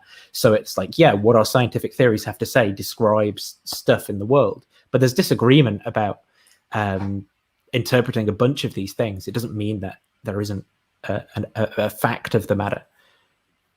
Yeah. Well, I think it's a good place to wind down. And I just want to say something about... I saw Peter ask a question a bunch of times, by the way. I don't know if... Hold on. It was... Let me try to find it. It's probably a little bit far back then. Okay, here we go. Bread of Life, does it make Nathan a subjectivist that he accepted polygamy in the thought experiment discussed before? I don't know. I think that's kind of similar. It's kind of similar to the question about disagreement, right? It could be the case that there is a fact of the matter. I mean, given my account of morality, there is a fact of the matter about whether polygamy is moral or not. Or maybe it's going to be dependent on each individual case, it's going to be true whether it's moral or not to engage in polygamy. But that doesn't mean that I know those facts of the matter, right? So it would be entirely consistent for me to say that I potentially accept polygamy as moral, but I'm not sure, and still be a moral realist, I think. But yeah. Well, I just want to say something also with regard to the chat as we're closing. Like, you know, there's one thing that's clear in the Bible, and that is Jesus wants us to love one another and, you know, not to judge, and that our speech toward each other is supposed to be full of love and grace. And it does disappoint me when I see Christians in the chat who are not expressing that love and grace that is clearly what the Bible teaches us. So for any Christians who have expressed things, and I'm not talking about expressing a different moral opinion. I'm talking about attacking people. I would just like to understand how you reconcile attacking people verbally with what the Bible says, and how you think that if you verbally attack people, that you have any moral leg to stand on with regard to any other issue. Yeah, he's who without sin cast the first stone. And the reason that that line is extra brilliant for conservative type Christians is because, I mean, it's widely accepted in liberal scholarship that that's a later addition, but they're not going to accept what the liberal scholarship has to say without changing their attitude towards the way they view some of these religious things. So yeah, I wanted to say, I don't know if you saw, me and James did, like, Braxton Hunter every year does like a 10 questions for atheists, and one of them was, well, what Christians are most likely to convince you? And what part of the reason that I said it was probably actually someone like you, even though despite the fact that I think in terms of the way, like the propositional way that we'd describe the way reality is, we almost couldn't be further apart. Like, I'm not saying this to offend you or to get into a debate, but like things like young Earth creationism or divine command theory, stuff like that, couldn't be further from like anything I sort of see as a live option, really. But just because you're so like nice and pleasant to talk to about these things and stuff, it really actually makes me think, maybe there's actually something I'm missing here. Like, and it's interesting. I mean, maybe not everyone works like that, but that's certainly the way I work, that it's almost irrelevant, the content of what you've got to say, as to how you treat me as a person with sort of value and respect and stuff that makes what you've got to say appealing to me. And I think that more Christians, if they want to be like effective evangelists and stuff, should take note, because, you know, so maybe you've got a few wrong beliefs, but if you're offering a way of life as a good way of life, that's going to be far more appealing to people in the population and get them saved or whatever, you know, your kind of objective is, than sort of bashing people over the head with some rubbish version of the Kalam cosmological argument that you've just learned, right? Yeah. Thank you so much, Nathan. I'm really touched by that. And I know that we do have some views that are very, very different. So it means a lot to me that you do stay in conversation with me, and that, you know, you expressed that, you know, that it's, you know, that's exactly what I want to be. I want to be expressing love. And because I want people to know that is God's love for them. And so, you know, so thank you for saying that. So I'll say this, excuse me, but offers a counter and says, that's interesting. I have the opposite reaction. I perceive the niceness as a veneer for poison. Interesting. I mean, it sort of depends. I think I can. The problem is when people are being nice in a backhanded way, that I think I have a very good sense of fake niceness, right? Because it doesn't feel like when we're talking about topics that we disagree about, someone who's being authentically nice will listen to what you've got to say, but genuinely articulate the disagreements as well. So they'll allow you space to talk, but then they'll also provide pushback. They'll be like, no, I really don't think this. I think you're wrong here. But and that sort of, but because they're not being horrible to you, it just makes the conversation pleasant, and maybe you make some progress, right? Whereas someone who's kind of being fakely nice in a way. It's always laden with these strange backhanded compliments and stuff that really is stabbing. I mean, for a perfect example of this, I mean, I don't want to actually encourage Christians to go and watch Canadian Catholic, but he did an interview with Joe Schmid, and he's done one with James Fodor, and all of those. That's the horrible kind of niceness. But I think it's really transparent, because he'll sort of he'll say stuff where it seems like he's being nice, but he'll be like, Joe, now I called you a wanker before. Sorry to swear at each other, but he'll be like, does that offend you? Does that? And it's just creepy and weird, and it's like that is fake niceness. And I'll be like, oh, I hate soup kitchen Christianity, which is when people use Christianity just to be good people, because Christianity is about subscribing to Thomism, right? And this for me is like the weird, toxic, fake niceness, right? In the way he's conducting himself. And I think that there are ways to be cordial without having to kind of be like, look, I'm just giving you the facts. If the facts don't care about your feelings, because I think that those are unproductive. I think that those sort of sound bites, they're ways of baiting your opponent. So when you say the facts don't care about your feelings, what you're really communicating is that you think the person that you're talking with doesn't care about truth. And pretty much any person is going to say, no, I really do care about truth. I've just come to different conclusions to you. So then for them to say, yes, you're right, they've got to say, yeah, you're right, I'm an idiot who doesn't care about truth. Now will you? So I think that's like, I think that I'm just giving you the truth way of talking is actually counterproductive to truthful discourse and disagreement. But I mean, I've said a bunch of stuff there. Sorry, like rambling about. No, that's okay. That's great. I totally understand what you mean about the kind of backhanded comments and stuff. Jerome was really upset that we didn't answer his question, so I'll put it up. Bread of Life, this might be a tough question, but if we found out that gay conversion therapy worked and didn't leave any damage on a person, would you think it is a good thing? I'm just going to be honest with you, Jerome. This is not something that I have thought about, so I would probably need to think about it. But I think, it's problematic. I'd say it's problematic, but I'd need to think more on it. Do you want to say something about it, Nathan? I do think it's a great question, because I think it's going to draw out what your thoughts are around in terms of where someone else is coming from who's an advocate for gay rights and stuff. I mean, they're going to say, well, there isn't something intrinsically wrong with a person that's gay. So actually conversion therapy is harmful because it's sort of changing the way that someone intrinsically is in a way that isn't a morally relevant characteristic or something. So I think if you were to answer yes, you would to this question, then it sort of does say something about viewing people as being gay as sort of being this intrinsic wrongness about them that should be changed. Maybe it's a more complicated question, though, because,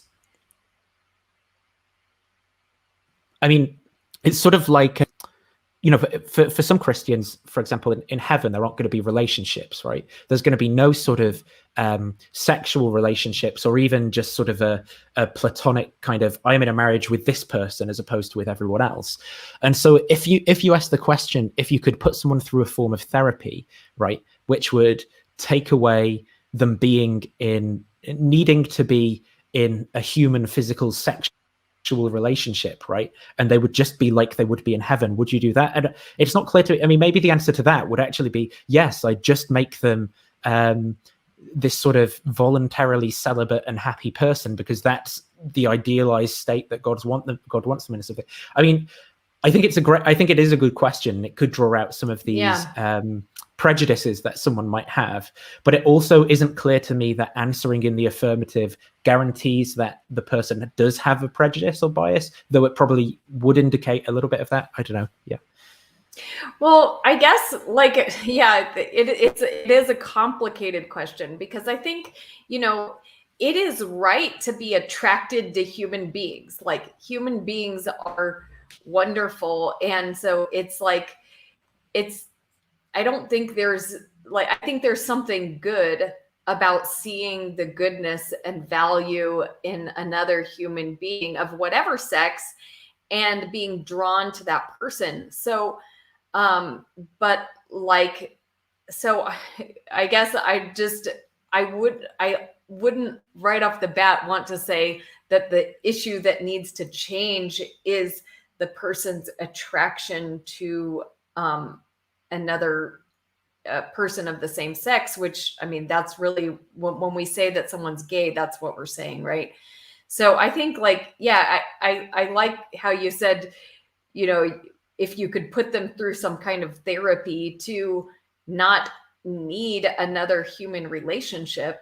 Well, Paul talks about, you know, if for brothers who are burning in the flesh or whatever, then I recommend they get married. So there's clearly a kind of ideal of celibacy or something, and also, you know, further verses about what things would be like in heaven after Revelation stuff. It just isn't clear to me that there's an obvious that the optimal state of affairs for the Christian is necessarily even always being in relationship to other people in like a romantic sense, right? Exactly. So I think if I could put both heterosexual and you know, gay people into a sort of therapy, it would be to know and understand God's love and be able to embrace God's love, and then see how that affects their life. And because I think that will just bring about what God's intention for humanity is. And so that would be my off that, without having thought about this, Jerome, and just giving, you know, any answer. That's what I would say, but that's a good question to think about. So, well, thank you for everyone who's been here. Thank you so much, Nathan. I really enjoyed this talk. Just one thing I want to say about, so I see a comment that says, I'll debate Rebecca that her passivity is murderously hateful, right? I mean, firstly, the sort of idea of someone who just wants to go around debating people seems really kind of childish and insecure to me, right? Rather than just having productive conversations.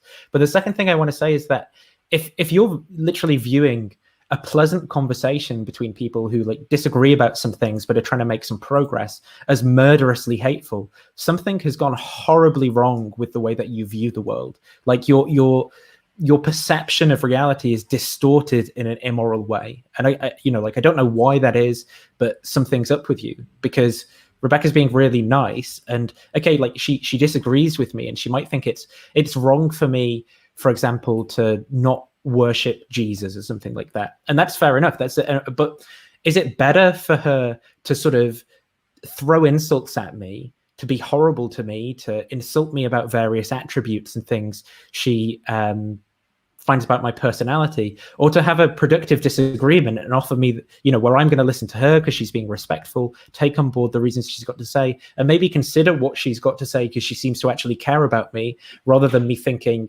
oh, there's this horrible person, I don't want anything to do with their beliefs. I mean, which is going to be better towards the end of getting me convinced of the different position, right? It's not to call it someone being nice, which I think is a good thing, murderously hateful. It's just, you know, it's calling good evil and evil good, majoring on the minors, minoring on the majors, sort of thing. The more important thing is Rebecca being nice than even her having the correct Pharisaical theology, right, of what morality is. But and it's not always about being nice, because there are times when you have to say something that somebody doesn't perceive as nice, but it's actually loving. You know, for example, you know, somebody tried to walk in my office or into our office building that I know has the Delta variant of COVID.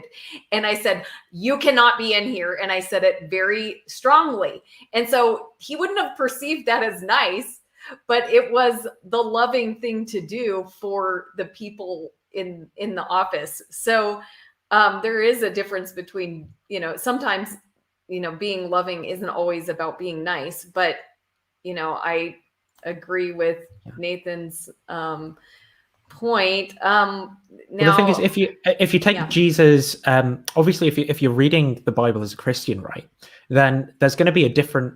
Jesus has, if you're an Orthodox Christian, two wills. One of them is divine. So there's certain judgments which he is moral judgments he's allowed to make against people, which it isn't correct for us to model as not having a divine will. So I mean. Right. Scripture, I would reference it in sort of favor of that, would be the kind of let he who's without sin cast the first stone, or cast the sort of the beam out of your own eye or whatever before the speck in your neighbor's eye. Those sort of verses are clearly in favor of, well, and the Greek word metanoia, right, which is about heart change, which is translated as repentance. A massive part of Jesus' ethical teaching is to do with individual change of heart, right, about who we are and the way we view our relationship to the world. So stop standing on street corners. Stop casting stones in glass houses. Stop standing on street corners and preaching about how you know what Yahweh wants and you're a holy Jew and all this stuff. And how about focus on actually being a good person? In fact, you're commanded to love your neighbor, right? And it seems like Jesus cares far more about those things than he does about people having the correct theology, because Jesus seems to be the most harsh to the people who think they have the correct theology, right? And the people who focus on that stuff. And I think that that's one of the best moral aspects of Christianity, that whole thing. Like, if Christianity isn't true, I don't think that there's really much better ethical teaching out there for people than about this like individual heart change thing that Jesus seems to be talking about. So yeah, exactly. I mean, okay, and to kind of go along with this point, Jesse says, if you take the Bible seriously, Smokey is right. Jesus wasn't nice. He was scathing. And he was, but like Nathan said, who was he scathing toward? It was the religious people, the strict religious people who thought they were right about everything. They were self-righteous. And so we see Jesus strongly rebuking them, but we don't see Jesus rebuking people who were just wrong about stuff or in, some kind of immorality. Jesus was spending time with the people who were rejected by society. And when he was questioned about that, they said, why do you hang out with the sinners? And he said, it's not the healthy who need a doctor, it's the sick. And he said, I haven't come for the righteous. Now, the key is that we all need what Jesus is offering. We all need healing from Jesus, but the religious people could not see that. And unfortunately, it is often the same. It's true today. So I think if Jesus were here today, there would be, many people that he would be quite nice to, that maybe it would be unexpected that he would be nice to, and people that he would speak against that, are in that same category of religious leaders and teachers who are not going the way of love and who are sitting in self-righteous judgment. Yeah, I mean, I think it's really sort of typical of when people want to sort of point to, for example, having done a master's in seminary, and that paints a master's in hermeneutics or something in seminary. That, I mean, to make a particular meta point about what I'm saying here is, when it says, woe to you blind Pharisees who kind of minor on the majors and major on the minors. You wash the outside of the cup, but the inside of the cup's dirty. You're the blind leading the blind and stuff. People who want to hold themselves up as having this sort of religious special authority, but actually the ethics that they live out in the world are not loving towards the people around them. That's the important thing, right? To love your neighbor as yourself, to help the to help the, I forget what ethnicity the guy was who had hurt himself when the Samaritan helped him, but to help the person who is my neighbor and to love them, not to just pointlessly kind of justify theoretically hating people based on a a zealous reading of scripture or whatever. That just seems to me like what the hell was the point of you even reading the New Testament if that's what you get out of it, in my view. Yeah, Jesse seems to say that I have taken just selective quoting to make the point. So I'm not sure. I guess I would like to understand that. And I guess here's a clarification maybe to religious and irreligious, like the woman he called a dog. I don't really want to go into that, but I do have an entire video on that and explaining why Jesus spoke that way and why it's kind of often misinterpreted. So, but I definitely don't want you to feel like I'm selectively quoting. So if you have anything further that you want to say that will like kind of put your comment in context, then I would love to hear that.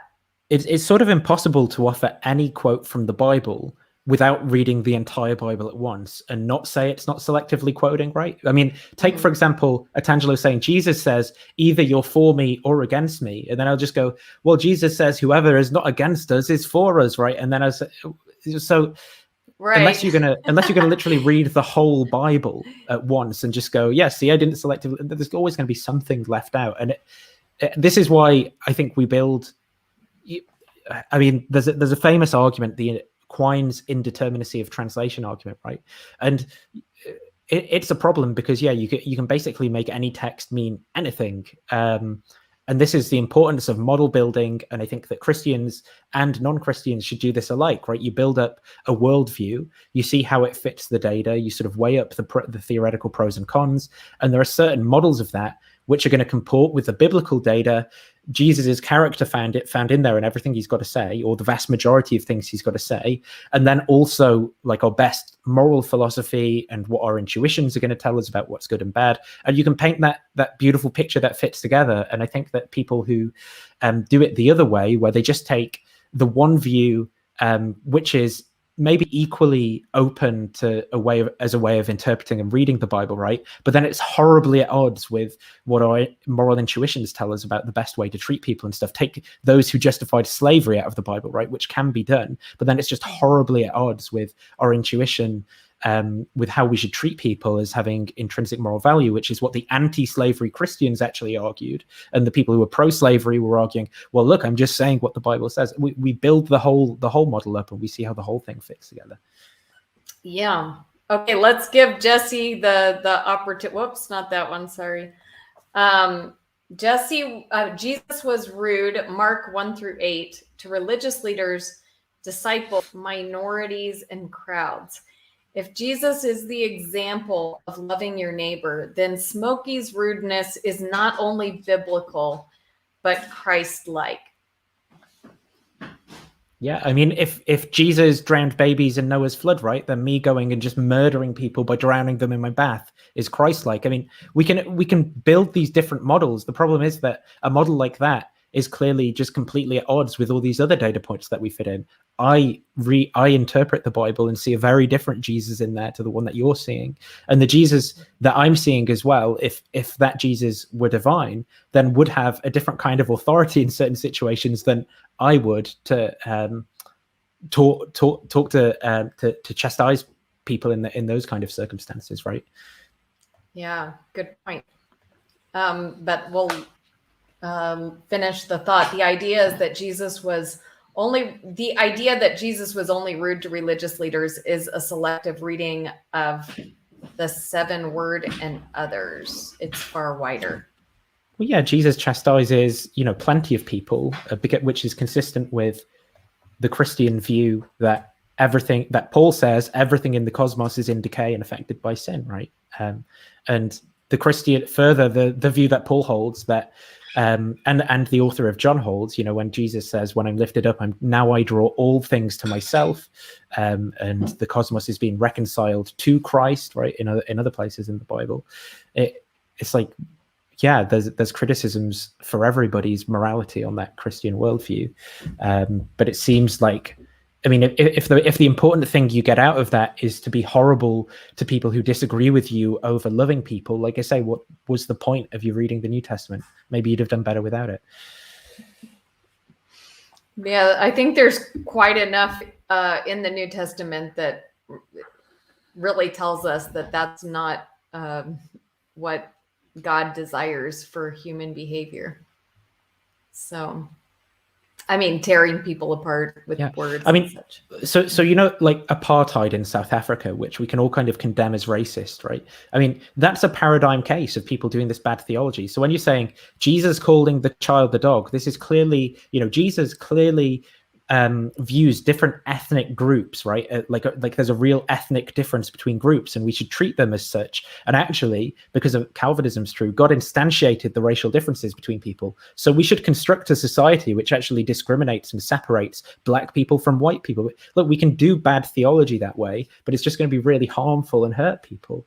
Like, what part of Jesus calling the child a dog am I twisting? Well, maybe someone else there's so many ways someone could interpret that. Firstly, someone could interpret that as Jesus speaking from his human will rather than his divine will, right? I mean, that's a bit weaselly, but I think that's one way out of it. Secondly, someone could say, well, actually, this is something the author inserted and Jesus didn't actually say because they're trying to make a particular theological point. There's so many ways of dealing with all this stuff. And then what we do is we look at these different explanations, weigh up their virtues, and come to the best one. And I think that the person who wants to say, well, what I get from building this model out of the Bible is that there's an omnibenevolent God who exists, who incarnated himself to die for the sins of everyone so that all might be saved. Oh, and by the way, he hates Gentiles and like people who aren't circumcised. I think that's just some weird, messed up view that you've come to. Well, okay, I wasn't going to go down this, but I will share my interpretation of what Jesus said. And so it was a Canaanite woman that came to Jesus looking for healing for, I believe it was her daughter. And so, Jesus said, I can't take the children's bread and throw it to the dogs. And now that does sound offensive to us, but let's understand it in that context.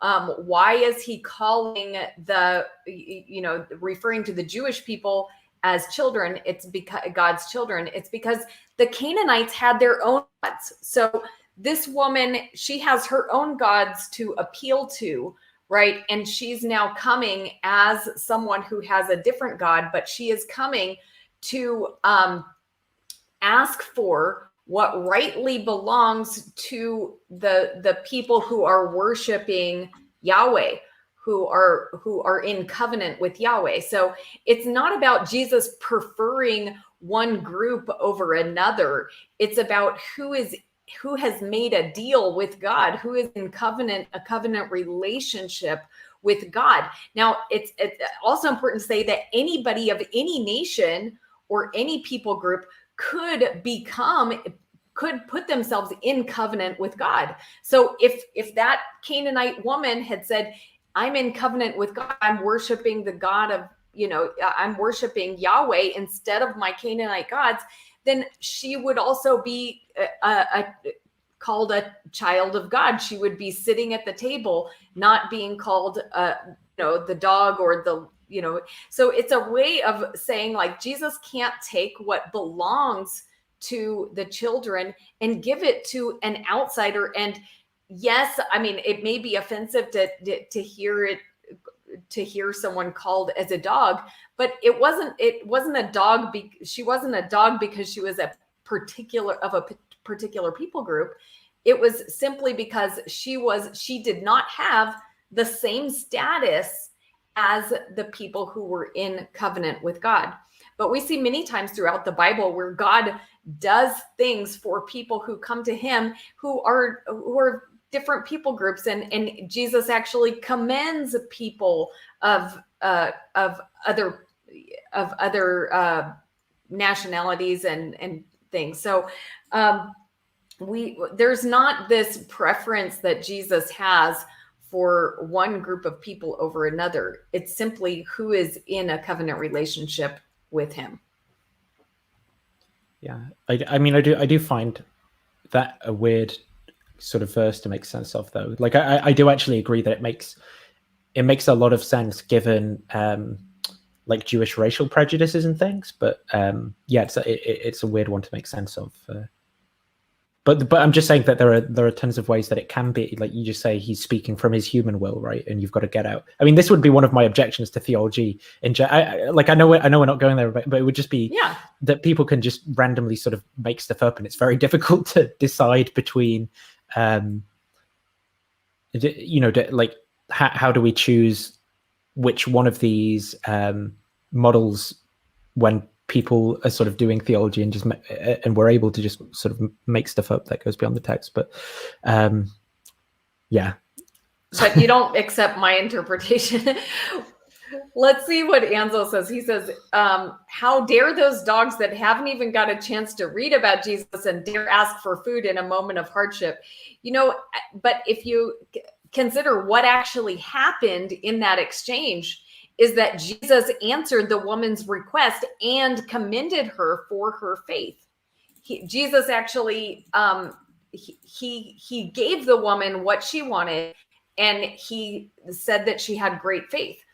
So, I think that kind of that's why I find it weird, because it's like, he's saying like I got another, but he doesn't say your faith has made you well. It's something like that though. It's like, because of your faith you're redeemed. It's something like that. And right, I do find it a pretty weird response to calling someone a dog in the sentence before. And I just find there's a lot of stuff that I don't know if it's just because I'm so removed from the culture or what, but there's a lot of stuff that's just sort of weird to me in the Bible that Jesus has to say, where there's a kind of core ethical thing that kind of that I sort of get. Like I get in that case that there actually seems to be a moral about including the out group, or the out group being made the in group through adherence to the good or identification of the good or something. But then at the same time, there's like weird kind of racism built into it as well. Like, I don't know. I just have the Bible's just like that, though. It's just a weird book, right? Yeah. Well, I mean, I really don't have a problem with what Jesus said to the woman. And I don't think it is Jesus being xenophobic or, racially discriminatory or anything. Like, I believe Jesus is he's using an allegory to describe the situation, which is someone outside of the faith coming and attempting to get what belongs to the children of God. So anyway, but do you want to say any final thoughts about the whole conversation, Nathan? Well, I know we've kind of got on a crazy sort of Q&A rant towards the end, right? To end a while ago, but just I appreciate having these conversations with you, and I have no idea if it has made a difference to how you sort of think of some of these meta-ethical questions, but I hope we've made at least a bit of kind of progress, right, in seeing in either putting together a more robust theistic view of things, or moving towards like a different view that is still compatible with theism, but not like the divine command theory or something, as an overall kind of hope for the conversation. But I mean, maybe not as well. I still think it's been valuable, or it will still be valuable for the audience to see, like a good sort of model of how people can disagree and communicate about these things, and maybe they can make their own minds up. Exactly. I do think I don't know if my perspective has moved, but I certainly like hearing and understanding where you're coming from and where James is coming from and where the people in the chat are coming from. So I think it is beneficial in that way, and in the way that you said, that we're dialoguing and we're, able to have respect and appreciation for each other, even in points of disagreement. So cool. Thank you so much. Let's wrap it up there then. Thank you everyone for being here. Appreciate all your questions and your feedback, and have a great day. Smash that like button.